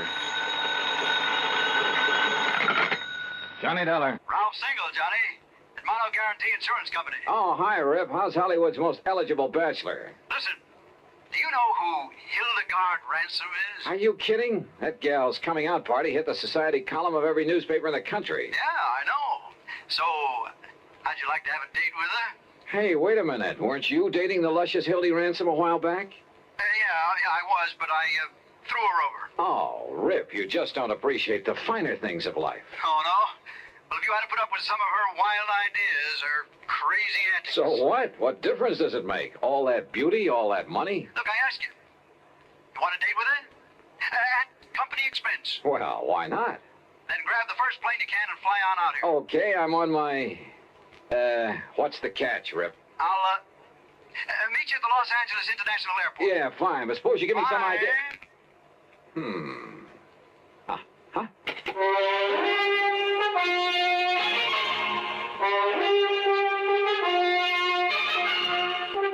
Bob Bailey in the exciting adventures of the man with the action-packed expense account, America's fabulous freelance insurance investigator. Yours truly, Johnny Dollar.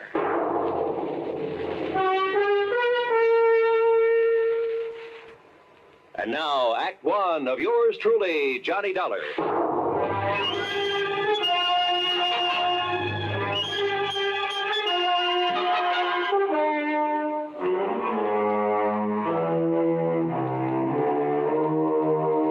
Expense account submitted by Special Investigator Johnny Dollar to the Mono Guarantee Insurance Company, Los Angeles office.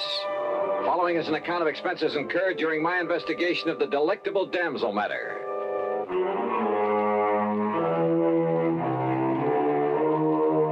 Expense account item 1, $107 even, Hartford to New York and a DC 7 mainliner to Los Angeles. Single is a good name for Rip. He has a knack for meeting wealthy, important people, particularly women. Yeah, they practically swoon under his spell, and he sells them insurance. I'm not sure I approve his love 'em and leave 'em tactics, but it's no wonder he knew Hildy Ransom, heiress to a couple of $1 million. Hi, Johnny. But he hadn't told me why he wanted me to meet her, and I was sure it wasn't just for a date. Daydreaming, Johnny? Huh? Hey, your baggage is right here on the rack. Come on. I'll help you put in the car and we'll take off. Oh, hi, Rip. Sure, where's the car? Over here in the parking lot. Hey, what were you dreaming about there at the luggage pickup? Oh, Hildegard Ransom, who else? And I take it your little romance with her, the one that hit the headlines a while back, is all over, huh? Oh, sure. But I got her insurance business. All of it.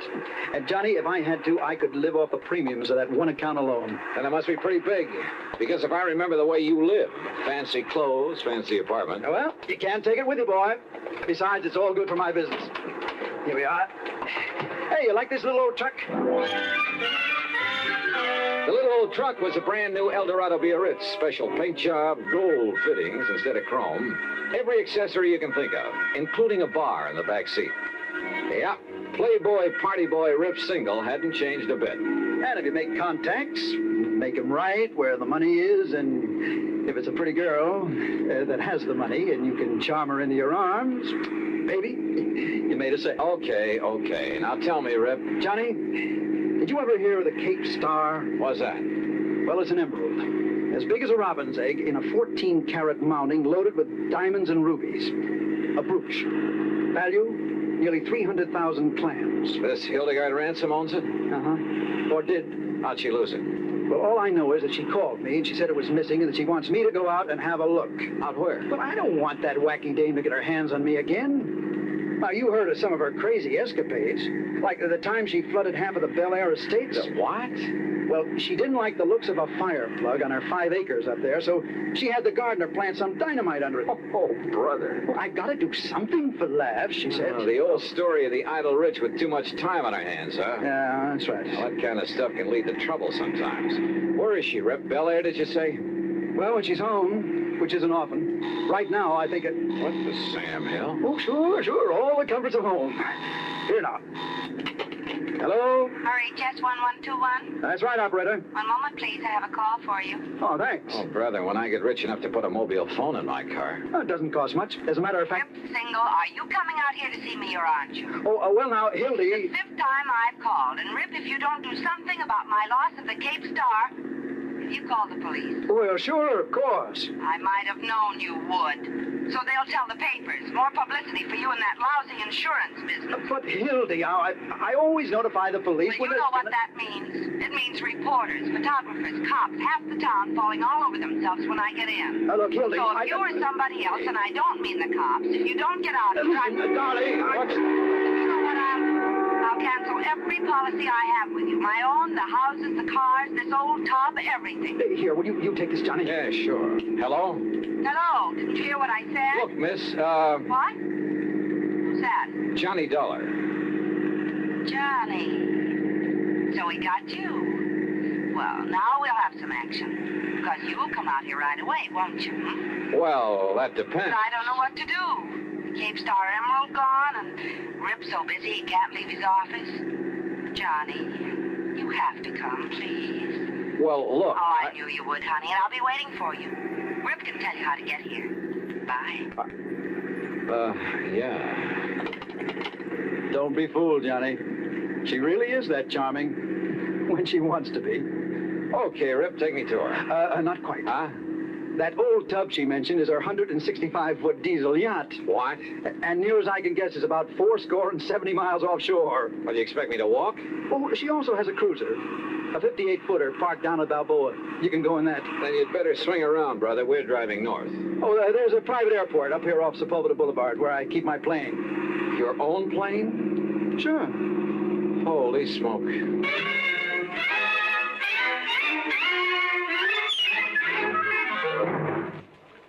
Act 2 of yours truly, Johnny Dollar, in a moment.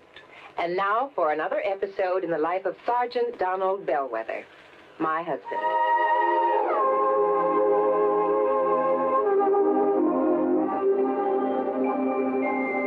Reba? Reba, where are you? In the kitchen, dear. I'm coming.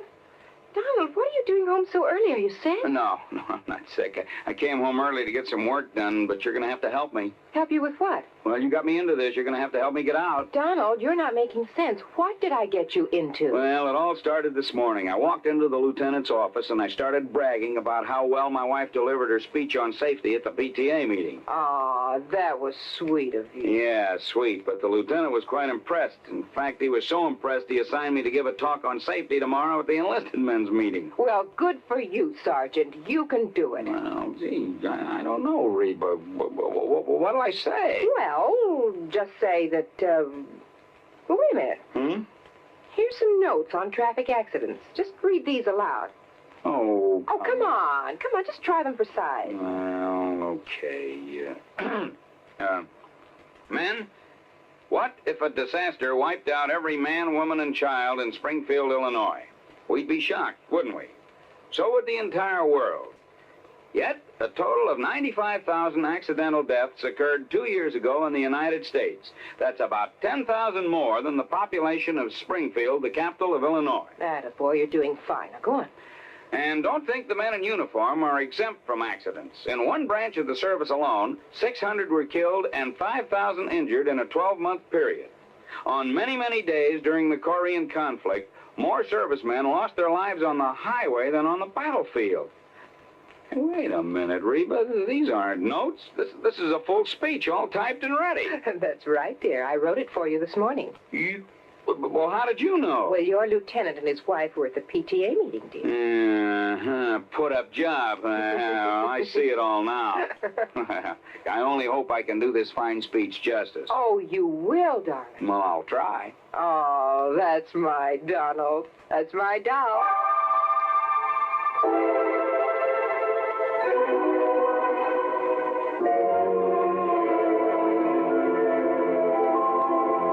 And now, Act 2 of yours truly, Johnny Dollar, and the delectable Damsel Matter.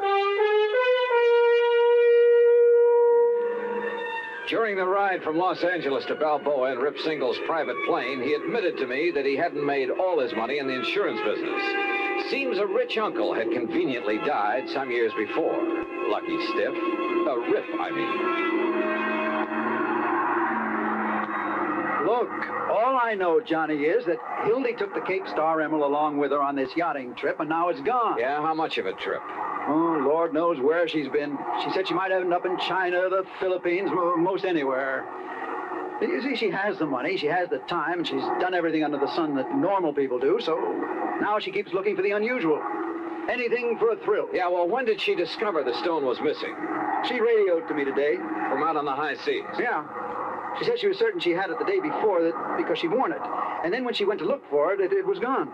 Some member of the crew, do you suppose? I don't know. Maybe she dropped it overboard. You mean purposely? To collect the insurance? Who knows?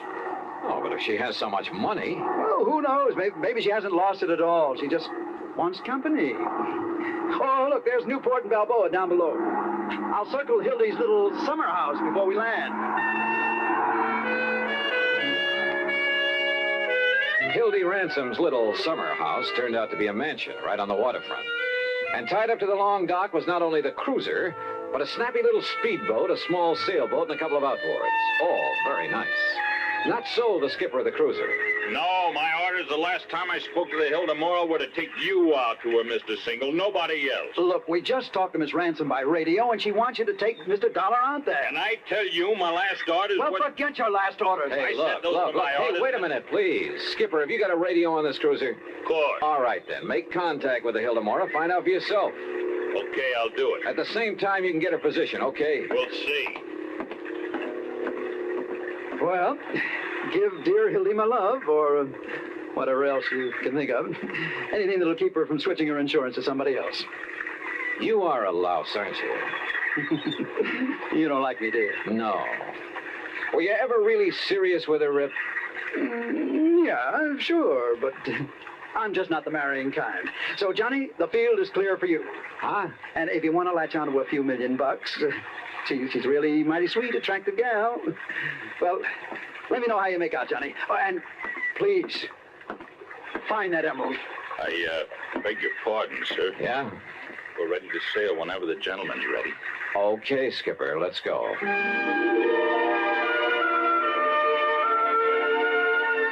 The cruiser turned out to be a dilly, luxury from stem to stern.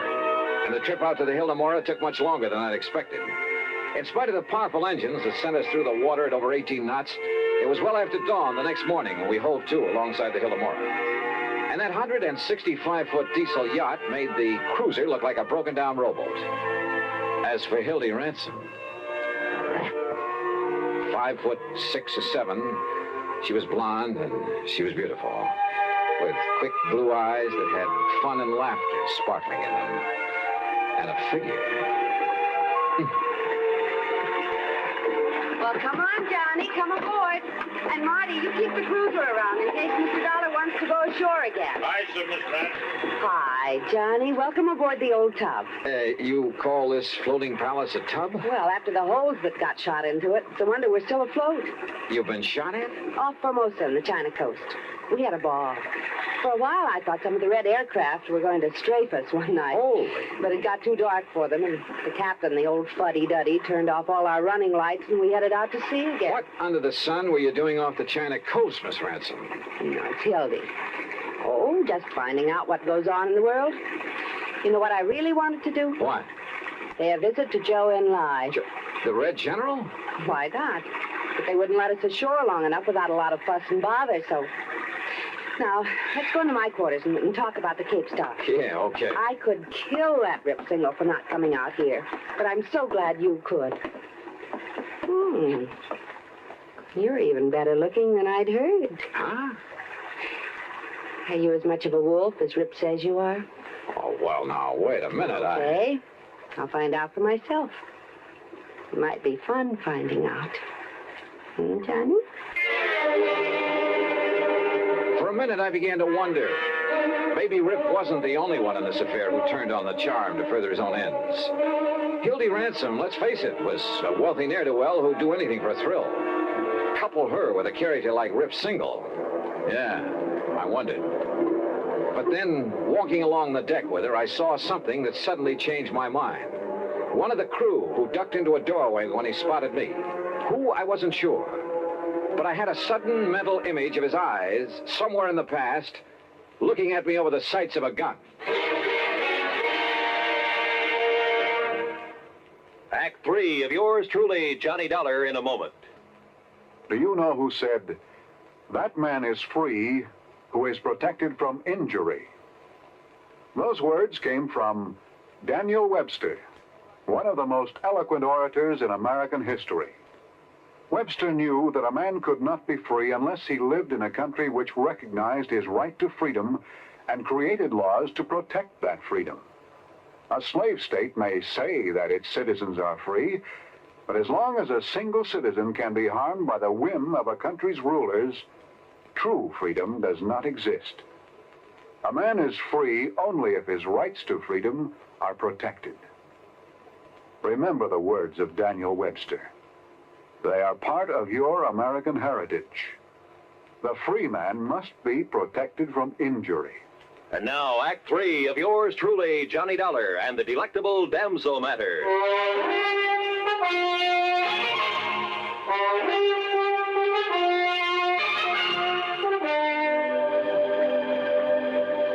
I suppose I could have waited till we got in to report the loss of the emerald, but sit down, Johnny, and I'll have some drinks brought in. Okay, thanks.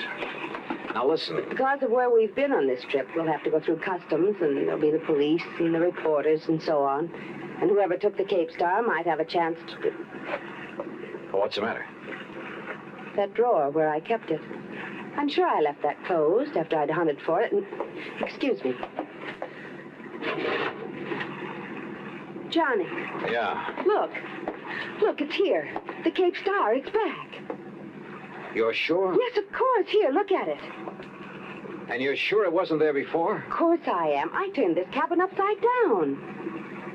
Hildy, this isn't some kind of a gag, is it? What? I mean, you're having me come all the way out here to find something that wasn't lost after all? Johnny! Oh, Johnny, how can you say such a thing? Of course not. But now that you are here, and the star is safe and sound, I think we'll have fun together, huh? Hildy. I've got so tired of the other guests I have on board. That stuffy old Professor Randolph and his boring wife, and Charlie Burton, and that girl he's always fawning over. The Cape Star was actually missing? I swear it, Johnny. All right, then. I still have a job to do. I want to meet these guests of yours. Also, I want to talk to the crew. Of course, Johnny. But later, hmm? I'll have some drinks brought in, and we can plan ourselves a ball between now and when we put into port. Hmm? Oh, yes? Miss Ransom. Yes, Captain. One of the men. One of the crew. Name's McCarty. Yes? It looked like appendicitis, ma'am, and I took the liberty of sending him ashore in the cruiser. It'll get there long before we can. Well, of course, Captain. You've done exactly right. Wait a minute. I'm not so sure of that. Why, Johnny? McCarty, huh? Short, dark, with a scar on his chin? Yes, sir. They've already left. What? Yes, sir. 10 to 1 that McCarty is the man I want. Johnny. Hildy, we gotta stop. A radio call to the cruiser brought no response, and I had a sneaking suspicion the skipper of it had a gun in his back, a gun held by the supposedly sick McCarty. And the yacht, despite her size and power, could never catch up with that cruiser in 1,000 years.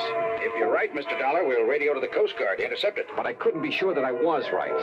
And then I noticed the speedboat slung between davits on the yacht's afterdeck. Of course, Johnny. And I'll go after them with you. Oh, no, you won't. Just for kids, huh? Please. No. Then 6, 8, 10 minutes later, however long it took to get the speedboat overside, the first mate and I were tearing across the ocean in pursuit of the cruiser. That cruiser will do an even 20 knots if he opens her wide, Mr. Dollar. But she's no match for this, baby. And pour it on. Come on, you see him yet? Sure do, dead ahead. Yeah, I see him too. Well, where's the skipper? McCarty's up on the bridge alone. Hey, look out, that puff of smoke. He's shooting at us. Then hang on, I'm going to swerve around. But he'd never hit us at this range anyhow. Stay down low. He might get lucky. You got a gun to answer him? No. Well, there's a Berry pistol. Use it for shooting up distress flares. Where is it? This cabinet under the dash. You see it? Yeah, right. It's no match for a 38, but if you can swerve us in close enough, keep swerving. Right. Hey, look. He's having to reload. Then get us in there fast. Here we go. Well, let him have it. Let him have it. Yeah.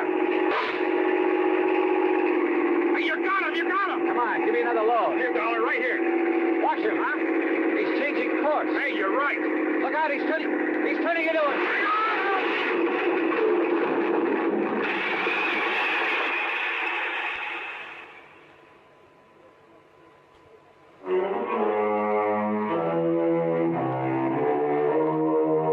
I kind of pieced things together after the yacht, the Hildemora, picked us up.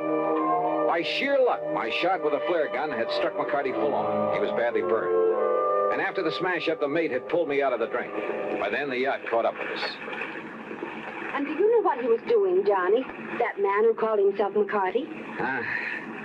Hi, Hildy. Smuggling. Narcotics that he picked up in China. Yeah. He knew he'd never get through customs when we came to port, so he stole the Cape Star. Just long enough to make sure the cruiser would come out to us. He knew I'd sent for somebody. Oh, yeah, I get it. Then he played sick to go back on the cruiser. That way he'd avoid customs and the police. Yes, honey. Where is he now? Below, locked up. And after the way you hit him with that flare. Well, now he is sick. Darn it. Darn it. We didn't have to get him into a doctor. Gee, Johnny, you and I could cruise around and... Well, it will be 2 or 3 days before we get to port.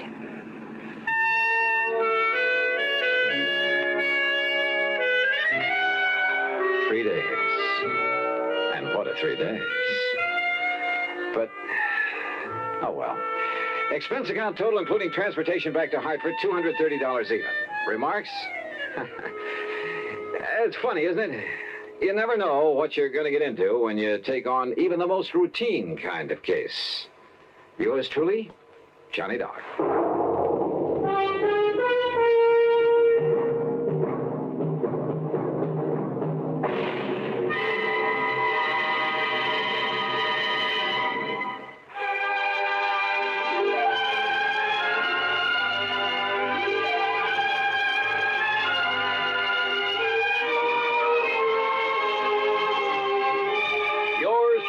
Johnny Dollar, starring Bob Bailey, originates in Hollywood and is produced and directed by Jack Johnstone, who also wrote today's story. Heard in our cast were Virginia Gregg, Chet Stratton, Barney Phillips, Jack Moyles, and Frank Gersto. Be sure to join us next week, same time and station, for another exciting story of yours truly, Johnny Dollar.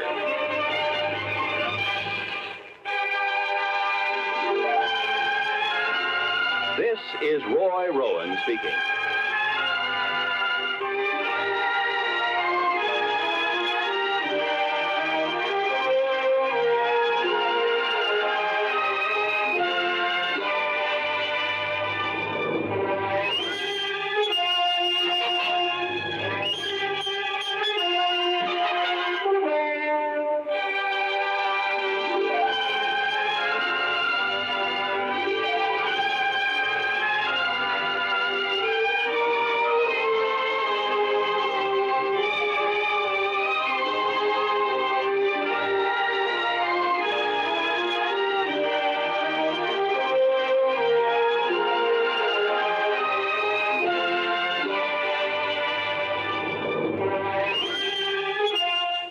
Johnny Dollar has come to you through the worldwide facilities of the United States Armed Forces Radio and Television Service.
It's time now for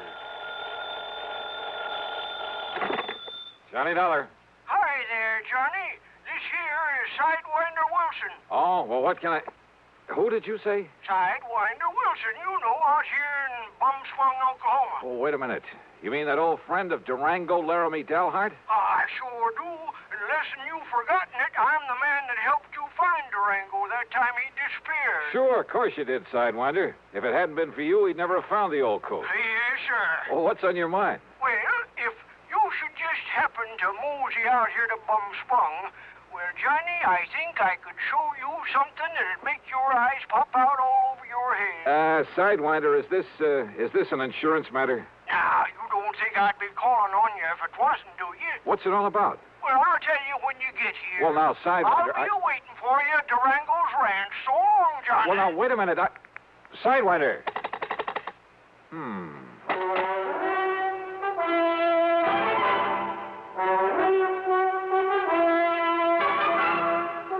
Bob Bailey in the intriguing adventures of a man with the action-packed expense account.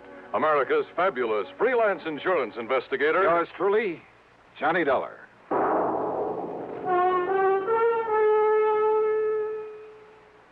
With your permission, we'd like to talk shop for just a moment. CBS Radio Shop. Recently, one of the foremost publications in the broadcasting field polled 465 critics and editors. The question, which radio network programs do you rate tops? When the answers from these 465 experts were tabulated, the final ratings were, to put it mildly, overwhelmingly one-sided. Total honors accorded CBS radio programs exceeded those of all the other networks combined. Let's put it another way. The final verdict of hundreds of critics, reviewers, and editors was that CBS Radio had more top shows than all other networks put together. CBS Radio was pleased, naturally, at the result of the poll, but not surprised. Great programming is no accident. It's long been a policy of this network to devote every effort to maintaining highest broadcast standards, to making sure CBS Radio listeners hear the best entertainment, the most authoritative information. Whatever listening fare is for you, you can be sure you're hearing the best when you're tuned to CBS Radio. And now, Act One of yours truly, Johnny Dollar.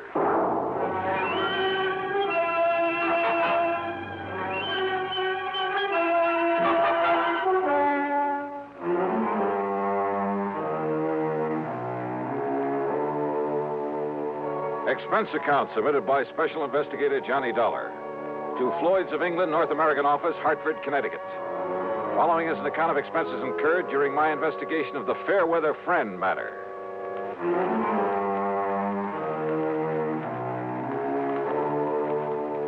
All of Durango's insurance was handled by Floyd's of England, so that would have to be the company that Sidewinder was talking about.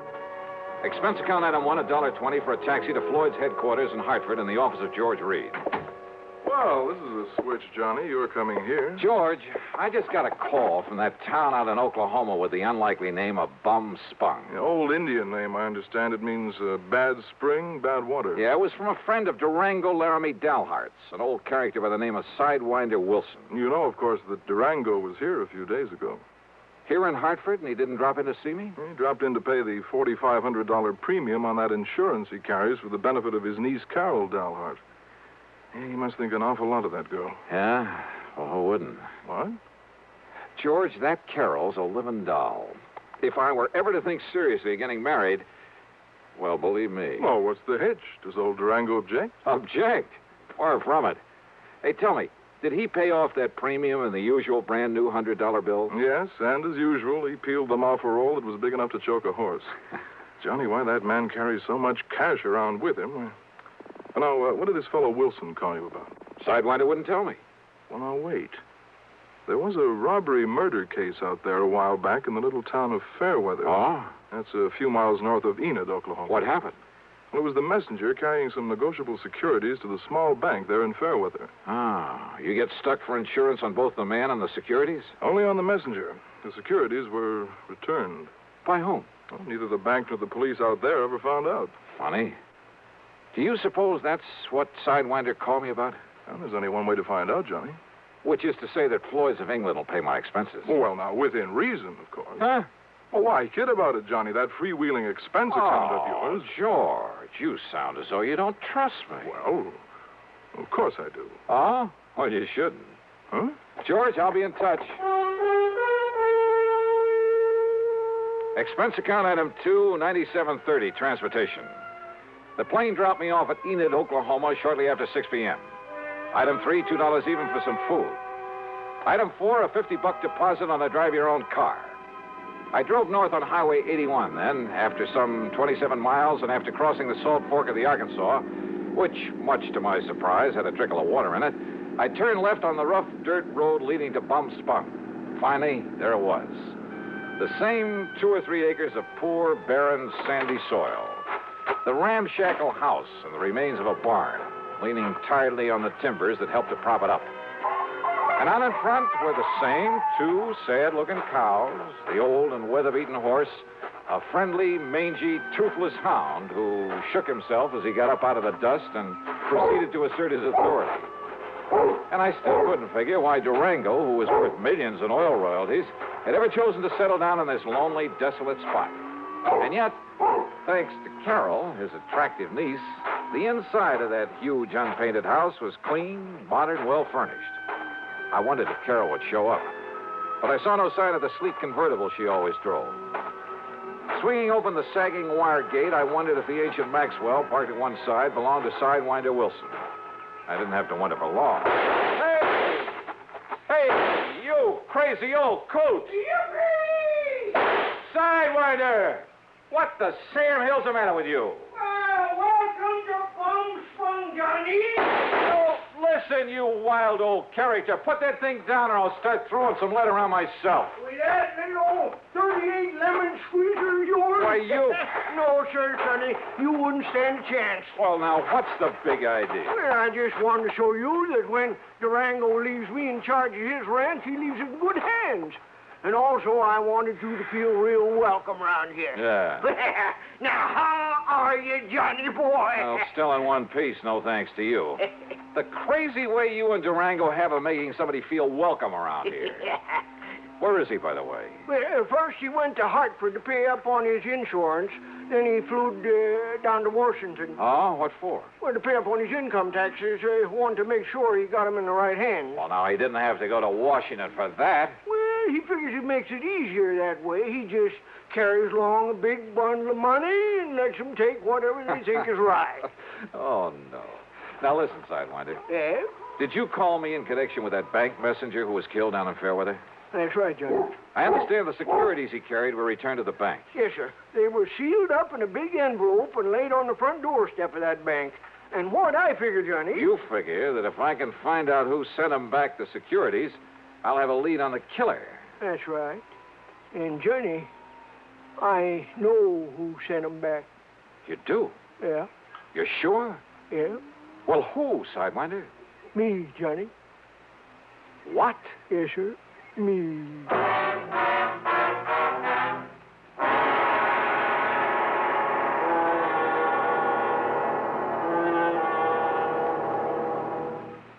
Act 2 of yours truly, Johnny Dollar, in a moment. Are you going to write that letter today or put it off until tomorrow, or maybe the day after? How about that spring suit you plan to have altered? Will you take it to the tailor tomorrow morning bright and early, or will the week somehow glide by while the suit just hangs on in your closet? If you're a confessed procrastinator, you're not unique. The putting off habit can be mild or chronic, but some matters, serious matters, are highly dangerous to assign to mañana. One of the most important of these is getting protection from crippling, killing polio. When life-saving Salk vaccine was first introduced in 1955, it was hailed as a major medical discovery. Yet at the beginning of this current year, some 98 million Americans, the majority of our population, had not received even one inoculation. Why had all these people failed to take the simple measures necessary to gain protection from polio? If you were among them, this year, don't take a chance. Don't put off those polio shots any longer. Get in touch with your family doctor or local health department right away. And now, Act 2 of yours truly, Johnny Dollar and the Fairweather Friend Matter.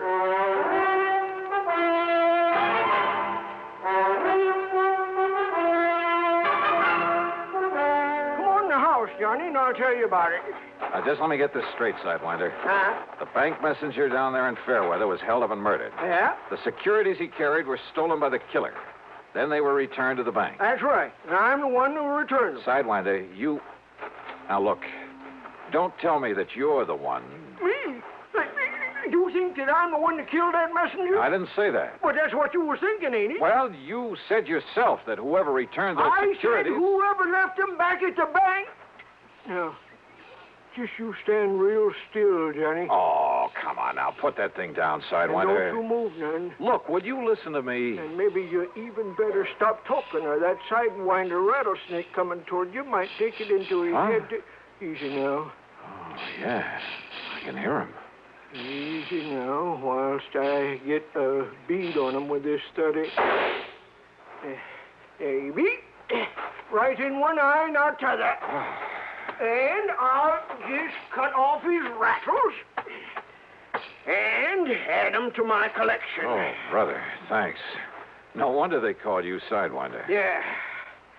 That's the 427th rattle I've taken off these varmints. I just don't like them, Johnny. They ain't like Diamondback. These sidewinders around here will sneak up on a man. Just like that dirty snake that killed the bank messenger. And you know why he done it, Johnny? You still haven't told me who he is. It was to collect that insurance on him, that's who. Oh? Yes, sir. The man that killed him was his hair. What you call his beneficiary. How do you know, Sidewinder? Because I lived on the Fairweather. That is, when I ain't up here looking after Durango's place. Yeah? And that's how come I knowed that Claude Needles, that was the messenger, left his insurance to that no-count nephew of his and that Barney Gifford. Sit down. Barney Gifford, huh? Yeah. So what I done was talk it over with Durango and Carol Dalhart. Where is Carol, Sidewinder? I've been waiting for you to ask that, Johnny. Oh, she'll be around. Good. You're kind of sweet on her, ain't you? Wow. Nah, don't you try to fool me, Johnny boy. And you know how she feels about you, too. And if you don't think Durango knows, well, I'll tell you this. You say you talked it over with her. I'll tell you this, Johnny. Durango finds that you've been out here and went back to Hartford without hitching up with Carol. Sidewinder, would you... Well, I'll tell you this. He's liable to shotgun you into it if he catches you around here. Oh. And don't you try to tell me you wouldn't like being married to her, too. Sidewinder. Okay. So anyhow, me and Durango and Carol. Carol! Hi, Johnny. I'm glad to see you. Carol, I'm glad to see you. Oh, then don't you stand there. Give me a kiss. Oh, you think I need an engraved invitation? Come here. Oh, hi. Oh, don't stop, Johnny. It's been a long time. If Durango could see this. Oh, drop that, Sidewinder. Yes, sir. He'd have that shotgun out so fast. Oh, man. Oh, it's been an awful long time, Johnny. Oh, too long. I thought you were never coming back here. I'm here. Uh-huh. So let's make up for lost time. Oh, why not? Oh, come on now. Come on, you kid. Oh, it's good to see you. Johnny, don't you want to hear the rest of what I was... Now, look at here. If you don't cut loose from each other there, you know what I'll do. I'll walk right out of here, and I'll go back to Fairweather. And I'll send a telegram to old Durango, and I'll tell him you two are making out like this all alone inside of his house. And if that don't bring him out here to get you two married... Oh, why don't you mind your own business? Well, I tell you you... old goat. Why don't you go somewhere and get lost? Well, that's it. I'm going right down to Fairweather and send him a telegram. No. Just settle down there, Sidewinder. I'll settle down, Johnny, with you anytime, any place. Oh, Carol, you're the only girl I know who makes me wish sometimes I was the marrying kind. But now listen. I'll bet I can make you the marrying kind, Johnny. You like to give me a chance, huh? Well, that settles it. I'm leaving right now. No, you aren't, Sidewinder. Oh, let him go. Let's just be sensible for a minute, will you? I was trying to, Johnny. I mean about this murder case. And when we finish talking about it? We'll see. Well, then let me tell you about it. It won't take me so long. And Sidewinder, you stop making those silly eyes or I'll let you have one right between them. Well, I still think I ought to leave. So do I. But as long as you're already... Well, listen, Johnny. I'm listening. When Mr. Needles was killed, Sidewinder wanted them to make him a cop down there in Fairweather. Or even just a deputy, so as I could go out and hunt for that killer. Claude Needles was a friend of mine. But the police said no, they didn't need him, didn't want him. So that made me sure. So we talked it over about who could ever do a thing like that. And that's when I remembered Barney Gifford would get the money from Claude's insurance. So I told Sidewinder I'd have a date with Barney, and that would give him a chance to go through Barney's house and look for the security. And I found him, Johnny, under a loose board in the floor. Yes. So when he come home, I lassoed him, and I tied him up, and I took him and locked him up in the tool shed on my place. You didn't turn him over to the police? Oh, the chief in that little old hick town told Sidewinder that if he interfered in the case, he'd lock him up. That's what he said. Well, look, nevertheless, And that's when Durango, just before he left to go to Hartford, always has to be there right on time, you know, with that insurance payment. Yeah, I know. Well, that's when Durango said to call you up on the phone. Yeah. Sidewinder. Huh? I thought that was your idea. No, Durango's. And also for getting Johnny out here to see you again. What? Why, sure. Well, who does Durango think he is trying to run my life that way? What kind of a trick is that to pull on? Just you wait until he gets back here. Is that my cue to leave these parts, Carol? Well, it certainly... Oh, no, of course not, Johnny, but... Well... All right, now. Sidewinder, where is this Barney Gifford? Locked up in my tool shed. Well, who's looking after him? Oh, Pete Whaley, I told him not to let on to the police.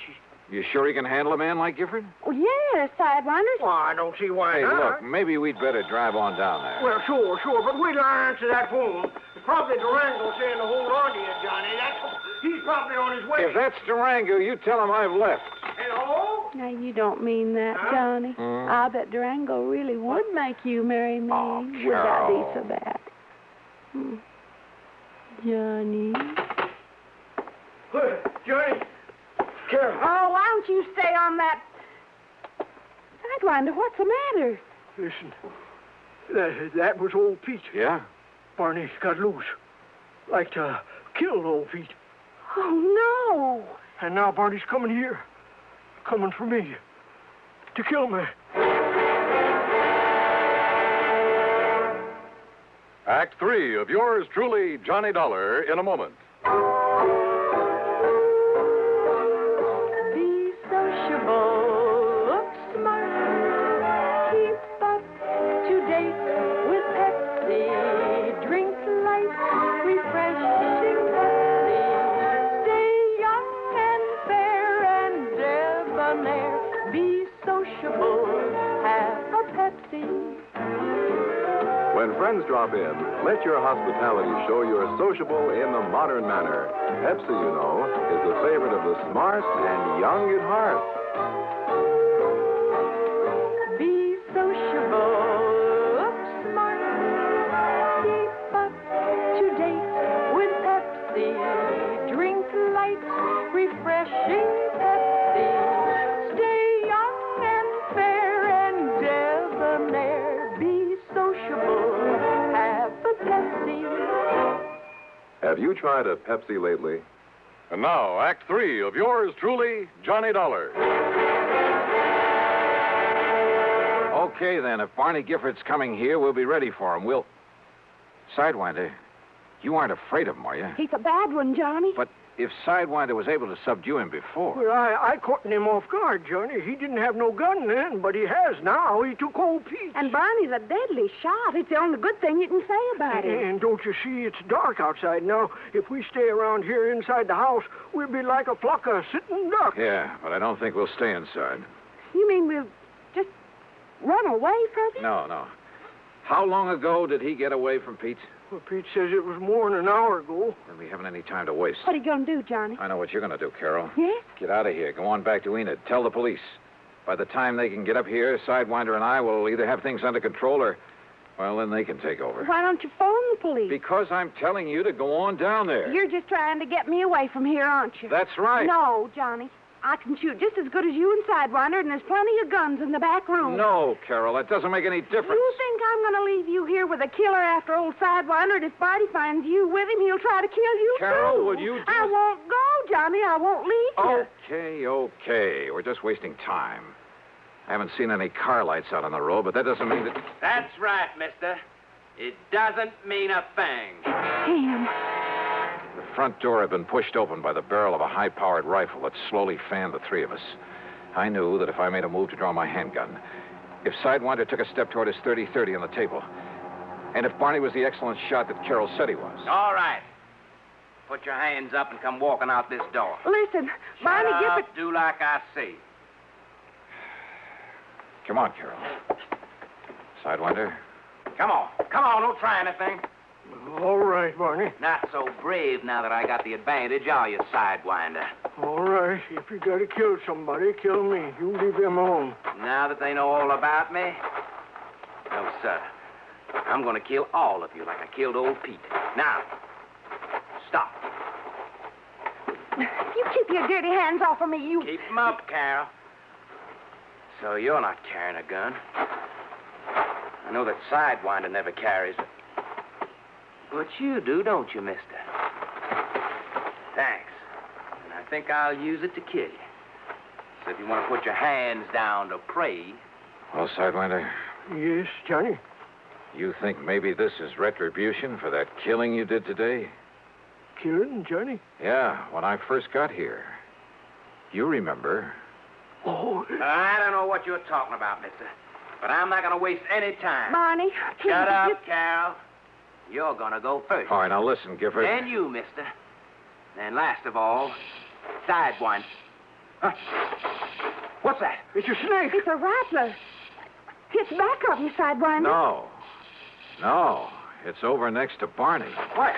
Where? I can't see it. Where is it? I'll kill it. Where is it? Right here. Oh.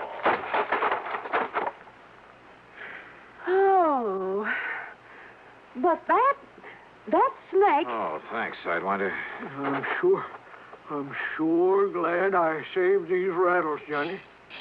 What? Yeah, so am I. But I never would have remembered them if you hadn't reminded me about killing that snake.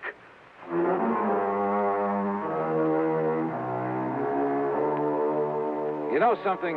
I hated to leave that place. To leave Carol is what I really mean. But there was another phone call. Sidewinder answered it. And yep, it was from Durango, phoning from Enid.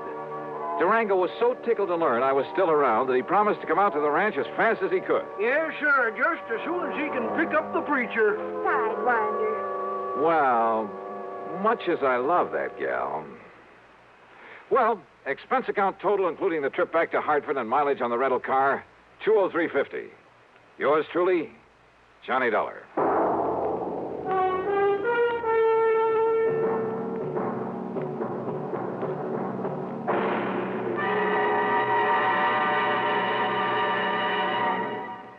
Our star will return in just a moment. Be careful, you're going to land in a bathtub.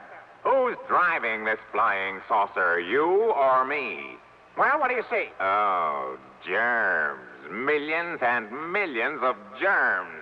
Sure, here on Earth, disease, germs, and viruses live in bathrooms. Wait, here comes a lady. She's putting a dash of Lysol in with those suds, and she's mopping the floor. Wow, look at those germs and viruses drop dead. Boy, are you stupid. I thought all Martians knew that Lysol brand disinfectant kills disease, germs, and many deadly viruses on contact.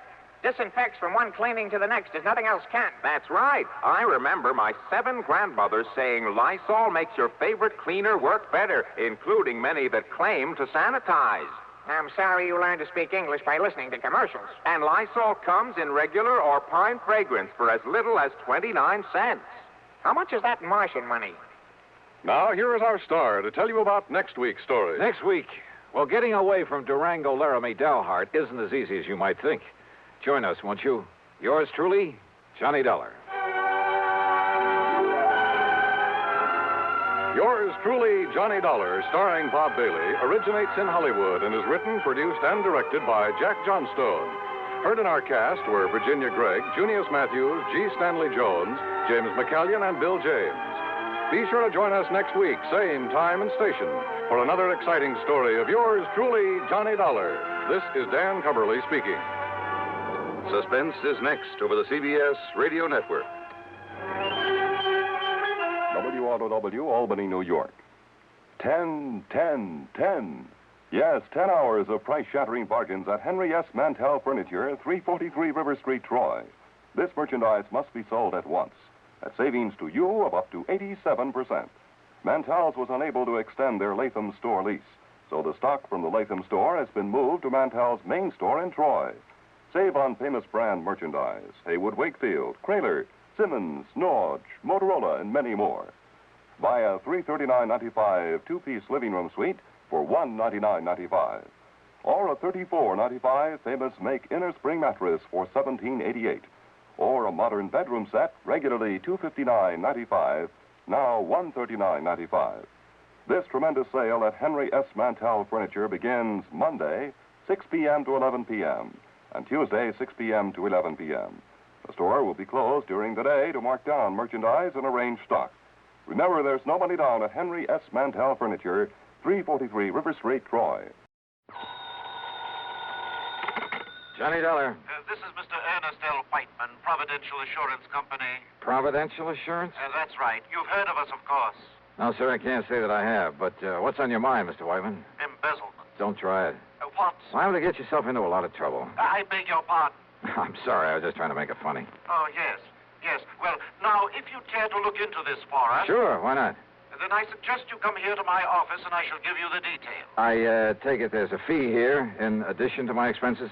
If you recover the money, something over $200,000, you can practically name your own fee. Great. That is up to, say, $5,000. On a $200,000 loss? That's right. Oh, well, then maybe I'd better figure on padding out my expense Now, account. just a minute. Oh, stop worrying, Mr. Whiteman. But if you have any intention of Just holding keep us your shirt on. I'll be over to see you.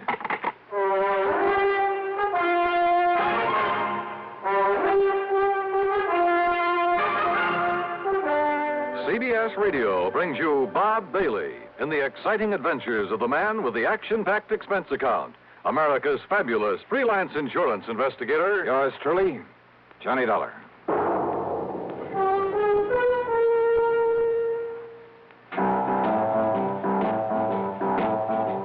Talk about best-selling records. Here's a familiar tune about America's best-selling filter cigarette, Winston.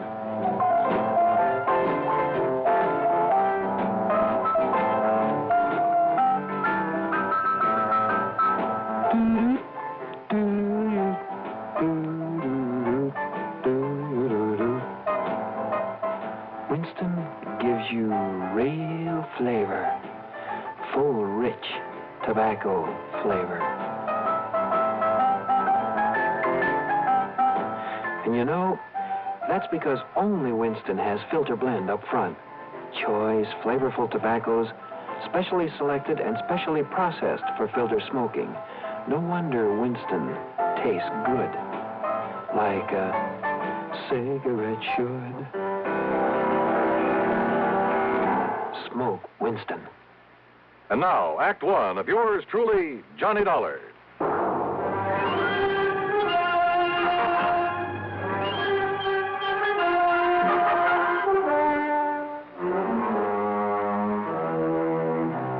Expense account submitted by Special Investigator Johnny Dollar to the Providential Assurance Company, Hartford, Connecticut. Now, at this point, I don't know if it's the home office or not. Anyhow, following is an account of expenses incurred during my investigation of the Hand of Providential matter.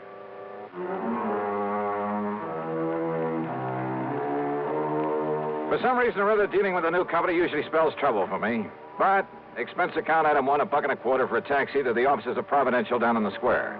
When I say offices, I mean exactly two with a connecting door. I'm very glad to see you, Mr. Dollar. I'm Ernest L. Whiteman. Mr. Whiteman?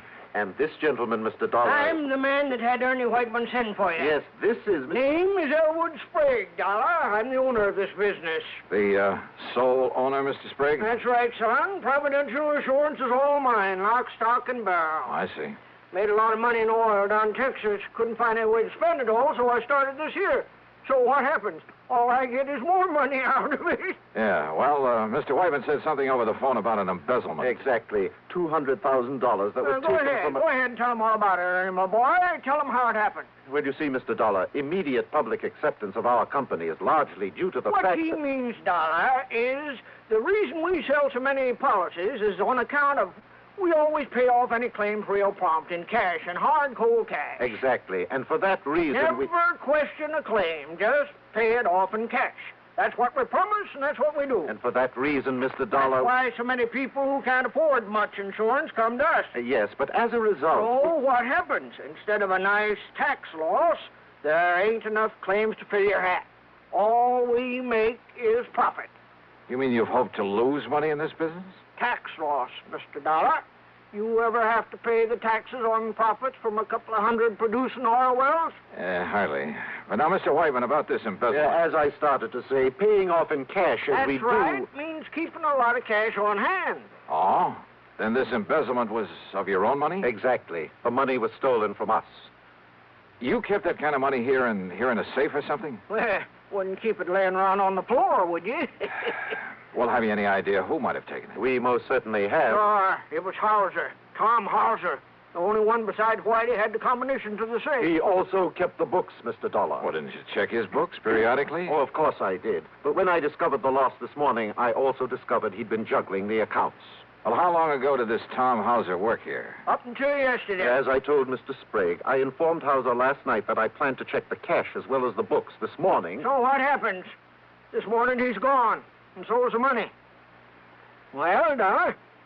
When you ask me, this sounds like the most loosely run insurance company. Mr. Dollar.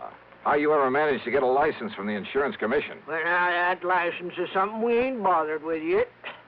You what? We gotta make sure we got a business first, don't we? Are you kidding? Do you realize what the commission will do when they find out about this? Don't give it a thought, son. To say nothing of the police? Your job is to catch that Tom Now, Hauser. look here, Mr. Sprague. Then, if the insurance commission or the government or anybody says we're doing wrong... And you can bet they will. Why, then I'll pay up and get out of this business. Believe me, it'll cost you a lot more than this $200,000. Well, sure, maybe a couple million. It'll make a nice tax loss. Yeah, and you'll probably end up in jail. Well, now, you let me worry about that. Your job is to get this embezzler. And don't forget, we're paying you $5,000 to do it. Look, you say it may cost you millions to get out of this mess. That's right. And yet you're worried about a couple of $100,000? Well, now, that's different. Huh? That was stolen, son. That was illegal. Trying to make sense with this man was like trying to reason with a hitching post. I told him I didn't want the case and that I could understand why he'd hesitate about calling in the police. Sure, they'd probably start asking questions. With the only answers he could give them, he'd really be in trouble. I told him that my only duty, as far as I could see, was to notify the commission of this whole operation. Sure, son. If your conscience hurts you, go ahead and notify him. After you got this money back first. After? Well, I don't know much about investigation, but seems to me that with him gone only a few hours, well, if I was you, I wouldn't be wasting any time. You got a point there. Sure. And don't you forget that $5,000 that's waiting for you when you bring that money back. Well, I ask you, what would you have done?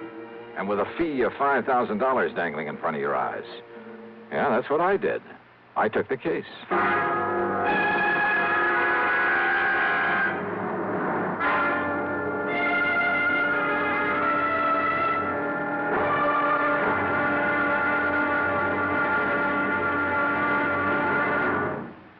Act two of yours truly, Johnny Dollar, in a moment.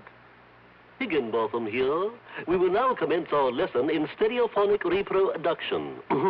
Listen to the call of the spotted bill snicker on ordinary stereo. Now then, on a Columbia Stereo 1 phonograph. Obvious difference, what? The Columbia stereophonic system really causes all others to blush. For it is not composed of just a few separated speakers. Columbia is the originator and exclusive purveyor of stereo projection. Only Columbia fills every inch of a room with real, lifelike sound. Now, when I was bird-watching with the Duchess of... But let that pass. You simply must hear the Stereo 1 phonograph by Columbia. Ask your Columbia phonograph dealer for a demonstration. And, chaps, portables are priced as low as $39.95. Consoles commence at $129.95. Lost that bird. And now, Act two of yours truly, Johnny Dollar, and the Hand of Providential Matter. Hoping the insurance commission wouldn't hang me if they ever found out I'd taken an assignment from this outfit, I decided to check the last known whereabouts of the embezzler, the bookkeeper who'd stolen some $200,000 from them. After getting his description and his address for Mr. Sprague, I spent item 2, $1.85, for a taxi to a dingy rooming house on the north side of town. At the front door, I was met by a frowsy old maid wearing a rather slovenly blue housecoat. She looked like she'd just gotten out of bed, and her stringy black hair was up in paper curlers. Special investigator, huh? That's right. Here, my credentials. Johnny Dollar, freelance. Well, Mr. Tom Hauser ain't here right now. I know. Have you any idea where he might be? I seen him leaving bag and baggage late last night. Guess he's gone on a trip somewheres. I was sitting by the front window having a can of beer before I went to bed, and I seen him get in his car and drive off. Yeah, well, just let me have the key to his room. Are you sure that's all right unless you got some kind of a warrant? Yeah, I'm sure. The key, please. Well, I ain't had a chance to clean his room up yet today. Don't do it. Don't touch a thing of his until I tell you to. Oh, well, now look, dearie. Just let me have the key. And here's a 5-spot for your trouble. Oh. Well, now, you're what I'd call a real gent. And here's the key. It's the first apartment on the right, top of the stairs. Yeah, thanks. Is something wrong, Mr. Dollar? Did Mr. Hauser do something he oughtn't have done? What do you mean? What are you talking about? Hey, I had to come back here, pick up my stuff. So he isn't here. Yeah, don't worry about the split. I'll meet you like I said. Yeah, then we'll take care of it. All right. I'm leaving it right away. Neither Johnny Dolan or anybody else will ever... Hey, what? Well, if he does, I'll be ready for him. So come on now, hang up. Let me get out of here. Stop worrying, pal. I can take care of him and anybody else. Quietly as possible, I slipped the key into the door. I had some difficulty turning it, but finally heard the lock slip. Then I started slowly turning the knob. And then, well, I'm not quite sure exactly what did happen, except the door was suddenly pulled open so quickly that... Okay, baby. Oh! You want some more? What's the idea hanging around outside? Wait a minute. You must be Dollar. Yeah, Johnny Dollar. Then, baby, I'm gonna make sure you never get up again. Never! Never!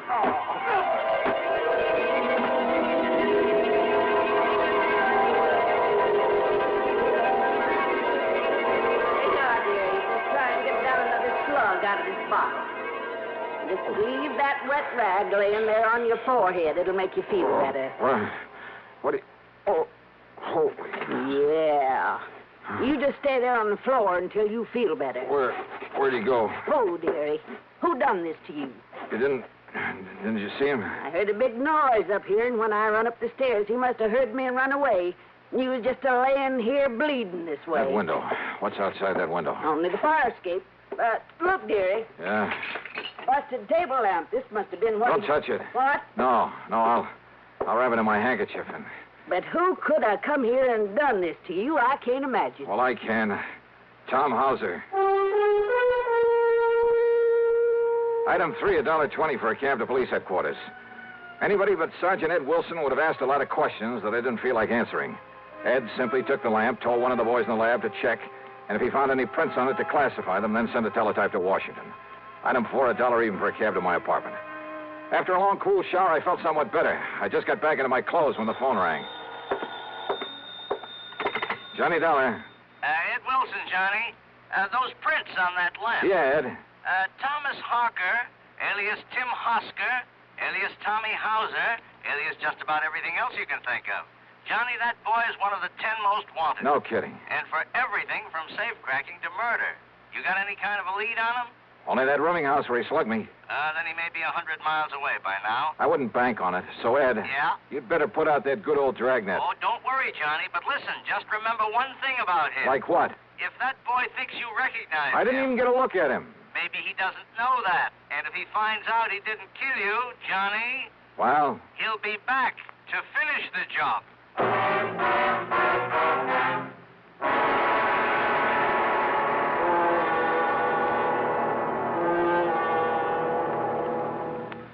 Act 3 of yours truly, Johnny Dollar, in a moment. Here's Hollywood star Mona Freeman. Who feels like acting with a miserable cold? I relieve cold distress the fast way with 4-way cold tablets. Yes, tests of all the leading cold tablets proved 4-way fastest acting. Amazing 4-way starts in minutes to relieve muscular pains and headache, reduce fever, calm upset stomach, also overcomes irregularity. When a cold strikes, do what I do. Take 4-way cold tablets. It's the fast way to relieve nasty cold distress and feel better quickly. 4-way, only 29 cents. Now, here's a word about another fine product of Grove Laboratories. Does dandruff dull your hair, leave scalp itchy? Get Fitch Dandruff Remover Shampoo and get rid of unsightly dandruff in 3 minutes. 3 minutes with Fitch regularly is guaranteed to keep embarrassing dandruff away forever. Apply Fitch before wetting hair, rub in 1 minute. Add water, lather 1 minute. Rinse 1 minute. Every trace of dandruff goes down the drain. 3 minutes with Fitch, unsightly dandruff's gone. Fitch can also leave your hair up to 35% brighter. Fitch Dandruff Remover Shampoo. And now, Act 3 of yours truly, Johnny Dollar.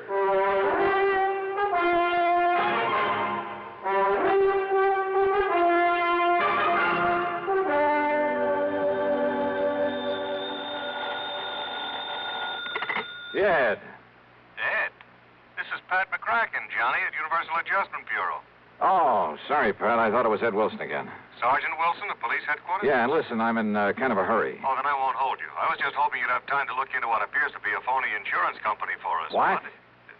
Keep talking. But if you're already working on a No, case... just go on with what you were saying, Pat. Well, we got a complaint about some new company here in town that we'd never heard of. Seems they're stalling on the payment of a small claim. Yeah, sure. In spite of their pledge to pay off promptly and without question. Yeah. Also to pay off in cold cash. Yes, that's right. Providential Assurance Company. Well, what do you know about them?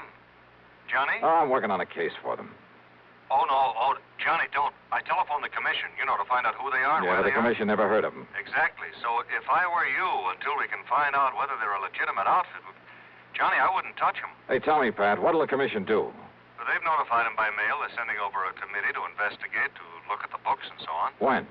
First of the week, Monday or Tuesday. Why? Maybe too late. What? If that outfit's what I think it is, and if I can do what I think I can. Johnny. Well, if I can't collect my fee and expenses from them, maybe I'll send a bill on to you. What? After all, I may be doing the whole insurance business a great and glorious service. Johnny, what are you talking about? That is, if I don't get killed first. Listen, Johnny. I'll see you later. And now the question is, but wait a minute. If Providential is what I think it is, where does Tommy House's theft of $200,000 come in? If he was working for them. Well, why did they call me in?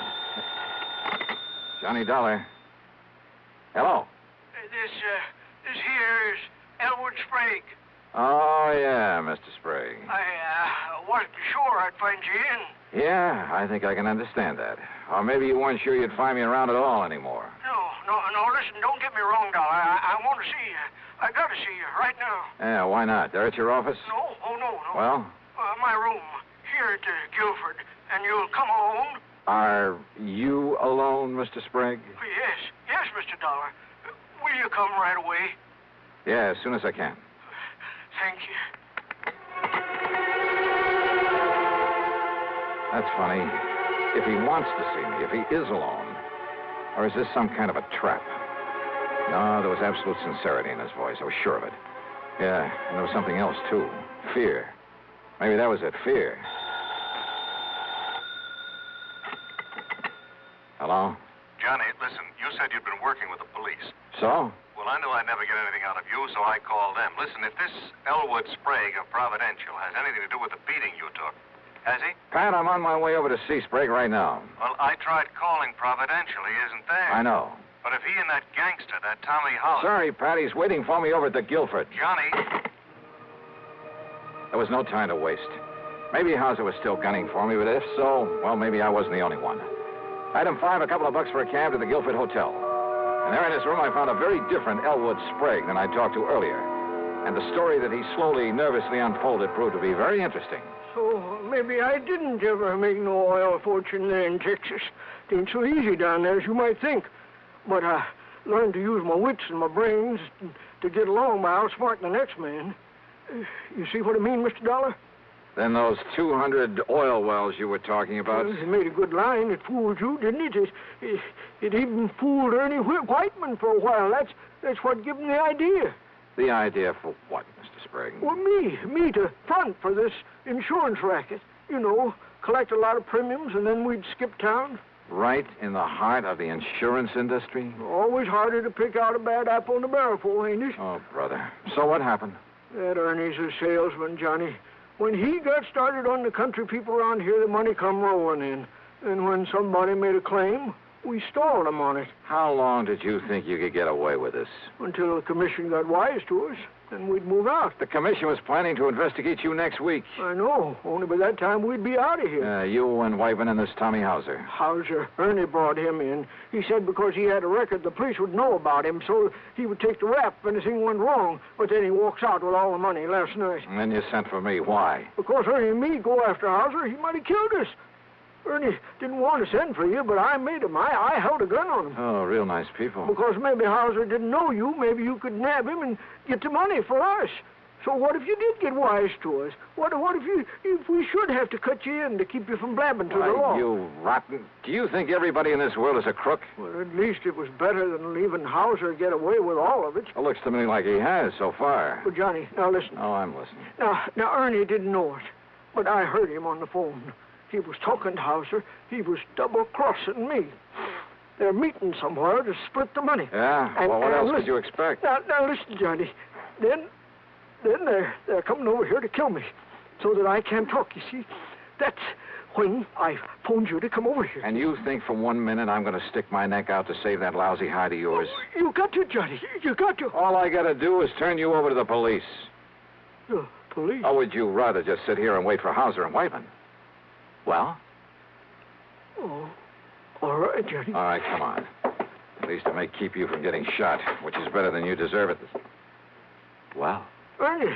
Back inside, please. Ernie, Both of you. That gun. That's right. The one that killed Hauser when he tried to hold out on me. The one that's going to kill you, Elwood, for what I heard just now through this door. Oh, no, Ernie, please. Johnny. And, of course, that means you'll have to go with him, Dollar. Now, get inside that room. Pat, Both of you. I kind of thought you might be coming over here. What are you talking about? After I told you where I was headed. You too, Sergeant. Sergeant. The police! That's right. So you'd better drop Look that. out! You think you're going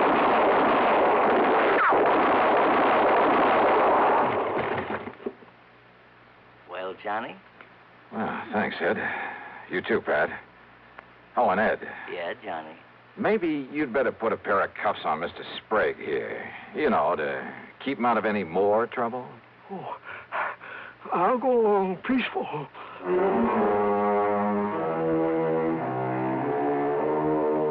So the big fat fee that was promised doesn't get paid to me after all.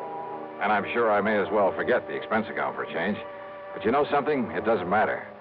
Because the important thing was to have had some small part in wiping out this dirty racket. Me? I feel good. Yours truly, Johnny Dollar.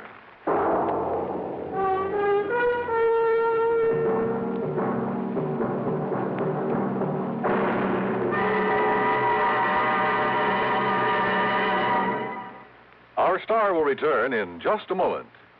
Constipation is something people don't talk about much, but it can be a problem for anyone, even doctors.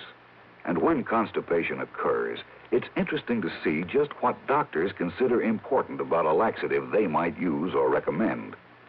Well, a majority of the doctors we heard from had this to say.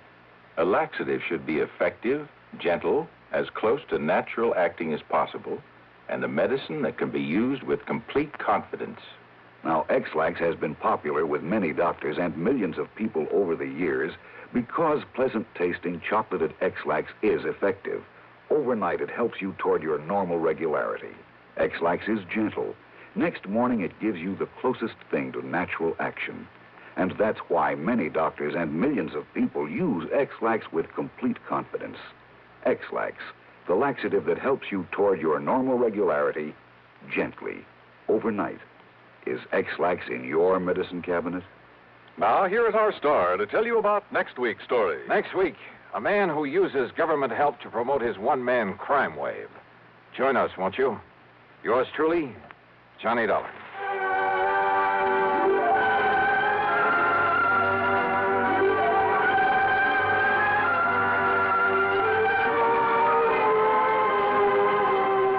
Yours truly, Johnny Dollar, starring Bob Bailey, originates in Hollywood and is written, produced, and directed by Jack Johnstone. Heard in our cast were Virginia Gregg, Edgar Barrier, Junius Matthews, Jerry Hausner, and Lawrence Dobkin. Be sure to join us next week, same time and station, for another exciting story of yours truly, Johnny Dollar. This is Dan Coverly speaking.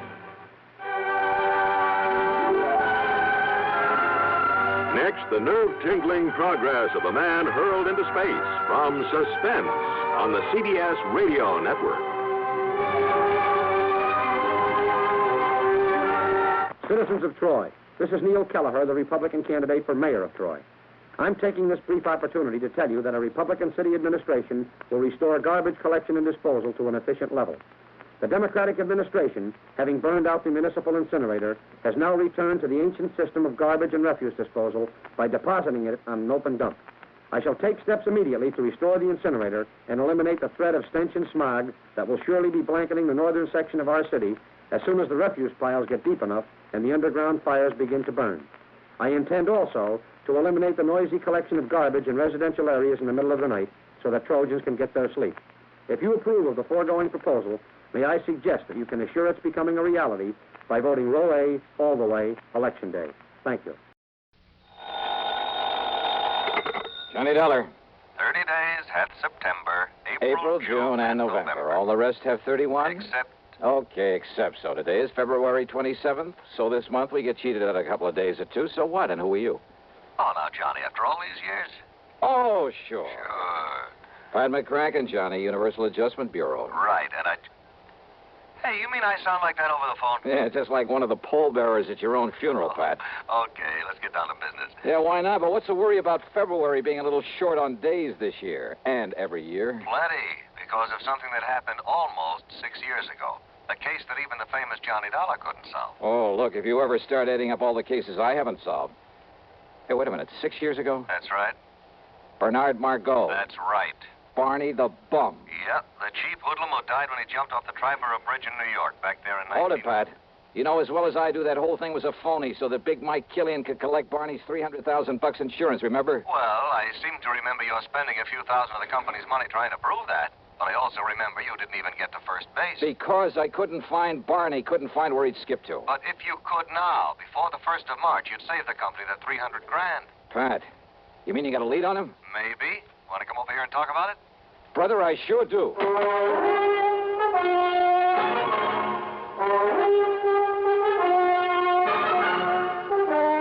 CBS Radio brings you Bob Bailey in the exciting adventures of the man with the action-packed expense account, America's fabulous freelance insurance investigator. Yours truly, Johnny Dollar.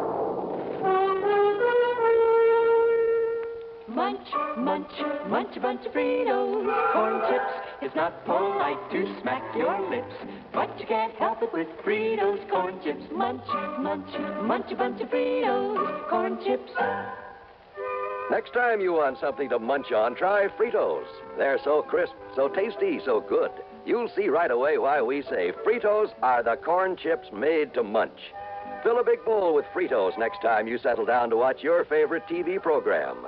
Boy, there's contentment in every munch. Munch, munch, munch a bunch of Fritos, corn chips. Fritos are golden chips of corn, as nutritious as they are delicious. So full of good, crisp flavor, such good-for-you nourishment. They're the ideal snack for grown-ups and children alike. Get a bag of Fritos corn chips today and munch a bunch. Fritos, Fritos corn chips. Munch, munch, munch a bunch of Fritos, corn chips. And now, Act One of yours truly, Johnny Dollar.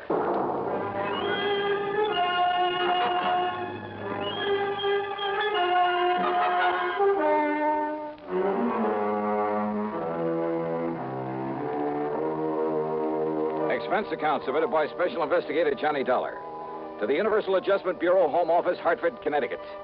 Following is an account of expenses incurred during my investigation of the Look Before the Leap matter.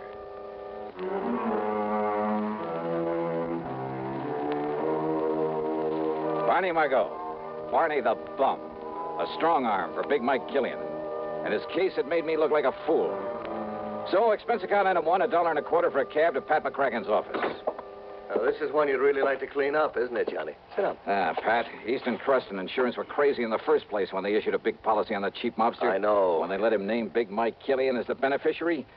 Well, anybody with half a brain should have known something was wrong with it. I know, Johnny. And then to top it all by waving the suicide clause. I know. The minute we found out about it, we asked them to cancel it, but we were too late. Barney Margot had apparently jumped off the bridge. And neither you nor the police nor anybody else at that time could prove that he hadn't. And just because some of Barney's clothes were found in the water, because of that phony suicide note he left on the bridge. Don't forget the witness, Johnny, the girl who saw him alone out there on the bridge before he disappeared. Yeah, I who remember. also saw something, presumably his body, topple off into the water. Mady Prescott was her name. Yeah, that's the one.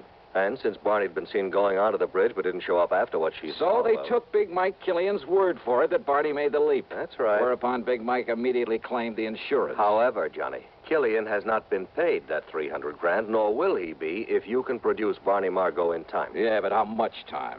Well, according to the final decision of the courts, while we were fighting this payment, unless he's picked up before March 1st... Oh, are you kidding, Pat? Today is the 27th of February, and Yes. according to that little rhyme you tried to charm me with over the phone, Yes. tomorrow is the last Johnny, possible chance. Johnny, will you listen? Yeah, well... The girl, that Mady Prescott, just came back from Paris. Paris? Well, what's that got to do She with it? made a report to the police, and they passed it on to us. She says that only a few weeks ago, right there in Paris, she saw Bernard Margot. Oh? Oh. Yeah. Thanks to all the international red tape involved, there's no way we can possibly get him back here in time. Well, even so... What's more, all the proof in the world that he's still alive is no good unless he himself is brought back to New York. Oh, now, wait. Well, that was the decision of the courts. That's the way it stands. Oh, great. But, Johnny, if you somehow, and believe me, not only I, but the police will close their eyes to whatever method you might have to use, if you could somehow get him back here in time, well, I'm thinking about a $10,000 fee in addition to your expense account if you produce him. Nothing, of course, if you don't. Before March 1st, it's impossible. Yes, I know. So, Pat, I'm going to try.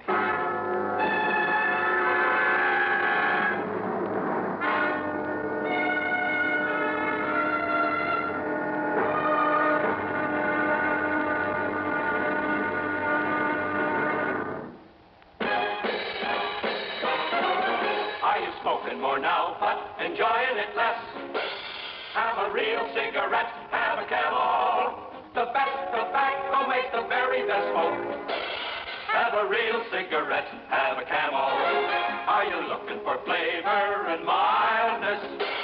Have a real cigarette, have a Camel. The best tobacco makes the very best smoke.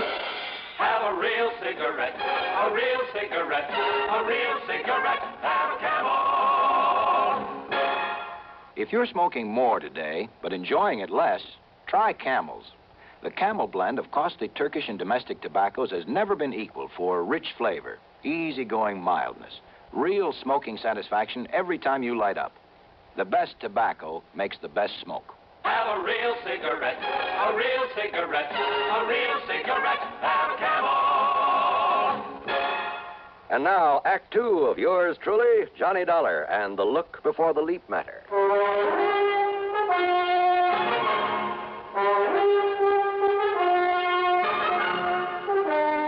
Item 2, 1050, taxi, a train to New York, and a cab to the 10th floor apartment of Miss Mady Prescott. I know, Mr. Dollar. My testimony that I'd seen him on the bridge and that I'd seen him drop off into the Well, water. that testimony, Miss Prescott, may cost the insurance company $300,000 unless I can produce Barney Margot before March 1st.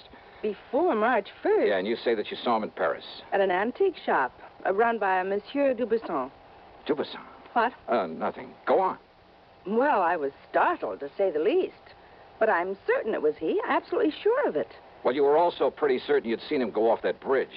I know, but I must have been wrong at that time. So you could also be wrong now. I know. But it's the only thing I have to go on. And you know, since you mentioned that name Dubuisson... Well, thanks very much, Miss Prescott.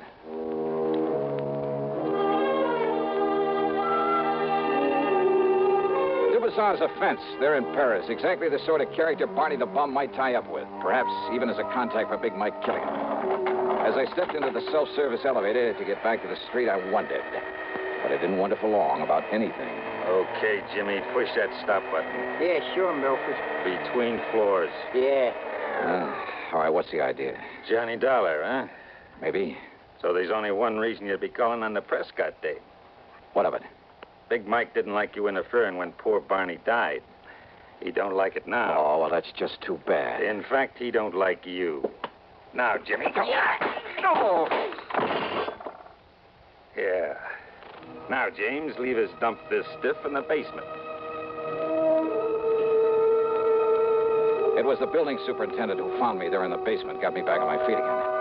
Item 3, 10 cents for a call to one of the transatlantic airlines. Item 4, 31 bucks for a cablegram. Then item 5, $1 for a cab to the 18th Precinct headquarters, my old pal Randy Singer. Sure, Johnny. A couple of Big Mike Killian's boys. Must have been. You want me to have them picked up? No. Only I warn you, Killian will have an alibi for him, sure as gun. Don't worry about him. I'll take care of that pair myself. Well, now, Johnny. And, Randy, all I ask is that you stand by until I get back here from Paris. Paris? Yeah, somehow I got to perform a miracle. I got to bring Barney Margot back here before March 1st. Today's the 27th. That means I have until midnight tomorrow night. So long, Randy. Johnny, wait a minute. Sorry, but every second counts, and I just have time to catch a plane. Hey, Johnny, listen. So long, baby, and wish me luck. I'm going to need it.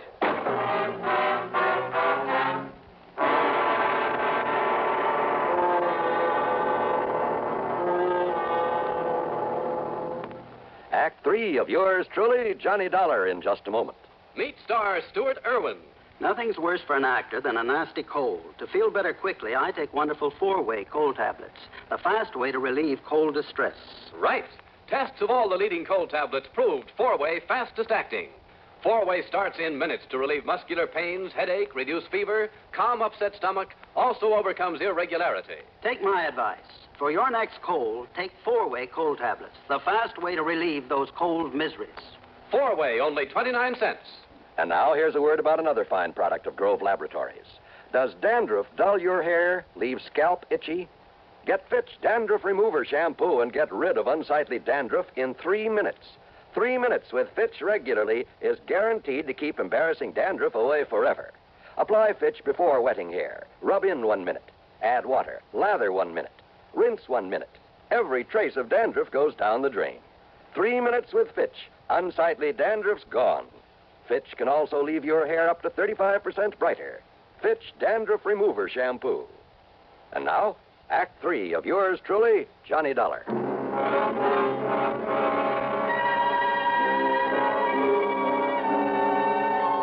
Item 6, $420 for a plane ticket to Paris. When we landed at Orly, I put in a call to Louis Dumassac, who calls himself a Chagris. If anyone in all of Paris knows the underworld, believe me, it's the Gray Cat. But I got no answer. Item 7, then, $2 American for a cab to the so-called antique shop of Francois Dubuisson. It was there that Matey Prescott swore she'd seen Barney Margot. I knew better than to expect any real help from him, but he was my only chance, and time was running out. Ah, bonjour, monsieur. Qu'est-ce que vous devez... Ah, Monsieur Johnny Dollar, the meddling American. That's right, Dubuisson. And to what does the fair city of Paris owe the honor of your presence, eh? Bernard Margot. Margot? That's right. I want to know where he is, where I can find him. Now, by what could you possibly think I might know this Bernard Margot? Oh, Doc, don't start beating about the bush. And do you think that I would tell you anything of him if I did? Now, look, Dubuisson. I have not forget the trouble you have made for me when you last come here. No. Maurice. Maurice. Monsieur. Oh, no, you don't. Just stay where you are, Maurice. Pardon? Monsieur Dollar. I suppose this gorilla's your bodyguard? Not at all. Well, if he tries to get rough, or you try any tricks to us... You are a smart man, Monsieur Dollar, but also a fool. Yeah? Maurice, you have my permission to leave now to arrange the funeral of your friend. Ah, bien. You see, your alarm was for nothing. Okay. But now, about this Barney Margot. I told you I knew nothing of him. And even if I did, do you forget, monsieur, that you have no authority here in France? Now, you listen. In other words, why do you waste your time when you know that all you will learn from me is nothing? Threats, even the promise of a bribe got me nowhere. So I left him, and again I put in a call to Louis Dumassac, my underworld contact. This time, the line was busy. At least it meant he was home. So item 8, $3.20 American for a cab to the dingy little apartment at the far end of the Rue de Pas de la Mule. It's one of the most disreputable-looking buildings in the whole city. Dirty, squalid, falling apart at the seams. And, of course, Le Chat Gris had to live at the top of 4 long flights. When I finally got up there, feeling slightly winded, I noticed that his door at the end of the gaslit hallway was half open. And I could see him inside, lying on the floor, the telephone dangling beside him. Hey, Louis. Demarsac. Ah. Huh? Bien. Maurice. Vous, monsieur. Oh.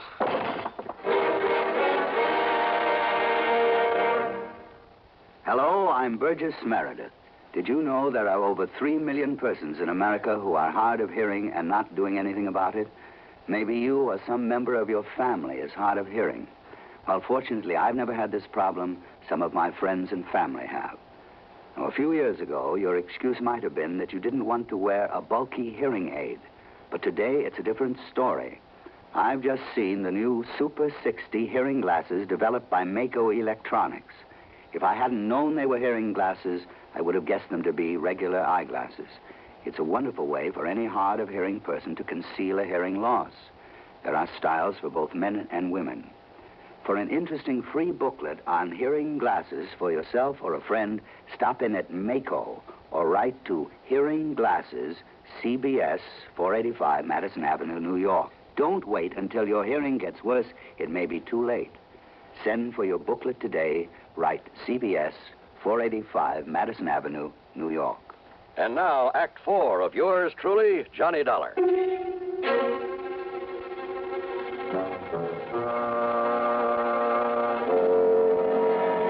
Only my sudden arrival had kept Maurice from killing Louis de Marsac. It got me that clout on the head. But Maurice was gone now. After working over Louis for a few minutes, pouring some cognac into him, he finally came around.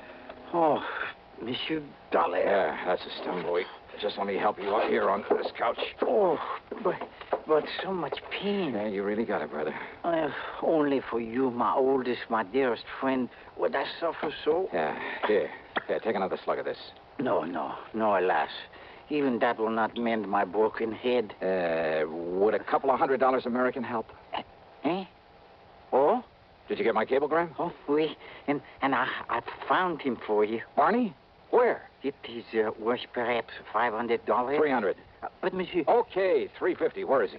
But if Monsieur Dubuisson finds out that it was I who took care of Barney Margot... He already knows that I'm here. That's why he sent that Maurice character to arrange for a funeral. Funeral? And he was talking about your funeral. But now, wait.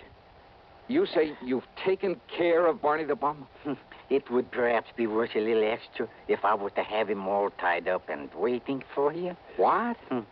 Listen, if you can actually deliver him to me, I'll give you $1,000 right now. But I can, monsieur. Where is he? And perhaps 2,000 if I've arranged a way to get you both out of the country, back to the United States, without anybody knowing about it. Yeah, 2,000. I'll cable it to you if I can get him back to the States before midnight tonight. Oh, before midnight, you say? New York time. Well, we can try, monsieur. Good. Then let's get going. But first, perhaps I'd better accept the 1,000 just in case. All right. All or nothing. $2,500 if I make it. Then come. First, we get Barney out of the closet here. Out of this closet here in your room? But of course. Well, I'll be. And then we drive to the airfield where the plane is waiting for you.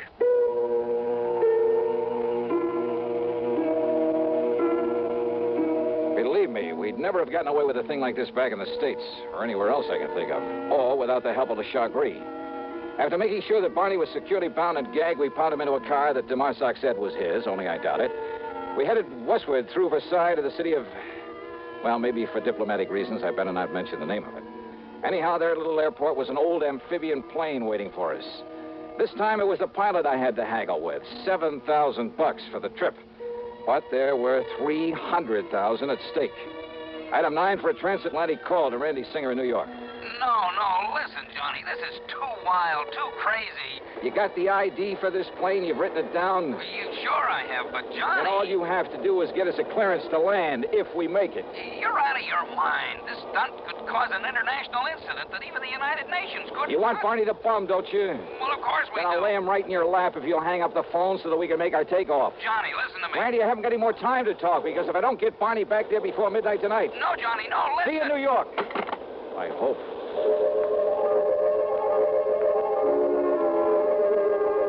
Oh, that plane trip was something I'll never forget.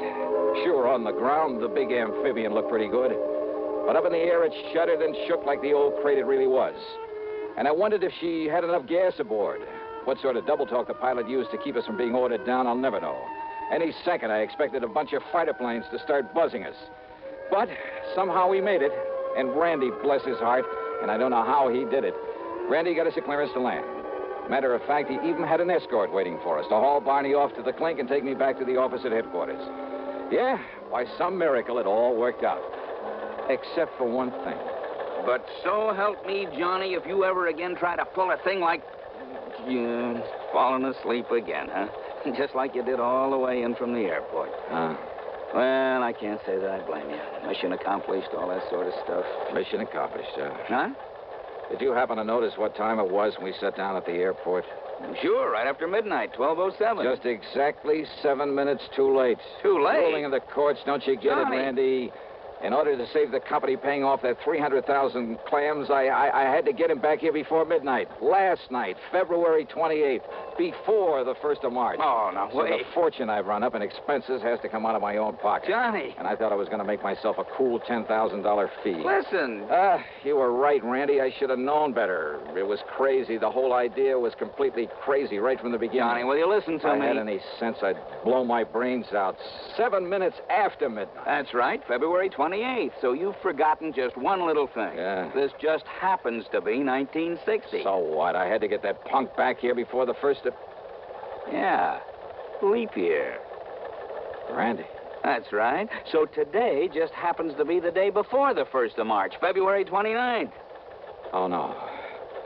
You mean I made it after all? You mean I... Oh, no. It's a fact, Johnny. Fact.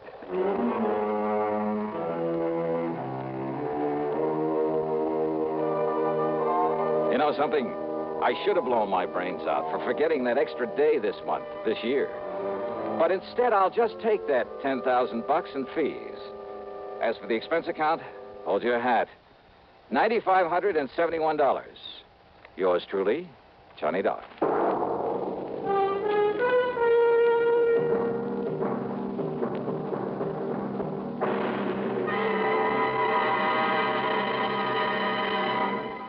Our star will return in just a moment. Constipation is something people don't talk about much, but it can be a problem for anyone, even doctors. And when constipation occurs, it's interesting to see just what doctors consider important about a laxative they might use or recommend. Well, a majority of the doctors we heard from had this to say. A laxative should be effective, gentle, as close to natural acting as possible, and a medicine that can be used with complete confidence. Now, X-Lax has been popular with many doctors and millions of people over the years because pleasant-tasting chocolated X-Lax is effective. Overnight, it helps you toward your normal regularity. X-Lax is gentle. Next morning, it gives you the closest thing to natural action. And that's why many doctors and millions of people use X-Lax with complete confidence. X-Lax, the laxative that helps you toward your normal regularity gently, overnight. Is X-Lax in your medicine cabinet? Now, here's our star with something to think about. On account of its Brotherhood Week, Johnny? John, it's a thought for this week and every week, and it's simply this. In my job, I run across all sorts of people, both the right guys and the wrong ones. And this much I'm sure of. A crook is a crook in any place, in any language. He's just no good. But an honest man, a man who respects the law and the rights of his fellow humans, regardless of his hue, his origin, or his accent, well, believe me, that one is yours truly with Johnny Dollar.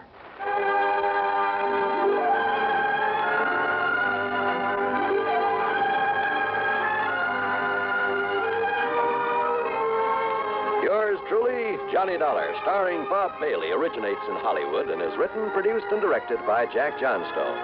Heard in our cast were Virginia Gregg, Lawrence Dobkin, Forrest Lewis, Frank Gerstle, Herb Vigran, and Tony Barrett. Be sure to join us next week, same time and station, for another exciting story of yours truly, Johnny Dollar.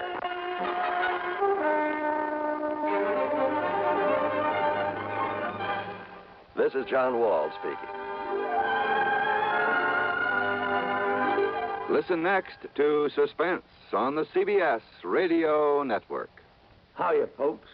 Jimmy Durante, in person. And I'd like to tell you about some of the things that's close to my heart.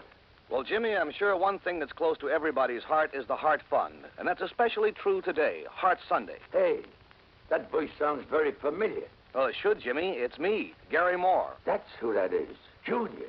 Yeah, I thought I'd help you tell the folks how important Heart Sunday is. Everybody wants to get into the act. Well, I certainly hope you're right, Schnoz. We want everybody to get into the act to help fight our nation's #1 health enemy, heart disease. And the best way to do that is by supporting the Heart Fund, our #1 defense. You planned to say something like that, didn't you, Jimmy? I did indeed. So, friends, when your Heart Fund volunteer calls on you today, Heart Sunday, remember your dollars will help our scientists develop new and better ways to safeguard healthy hearts and save those that are already afflicted. Come on, folks. Dig deep for your contributions to the Heart Fund. Believe me, it'll do your heart good, too. Radio 59, WROW, with the news service unmatched in the Tri-Cities.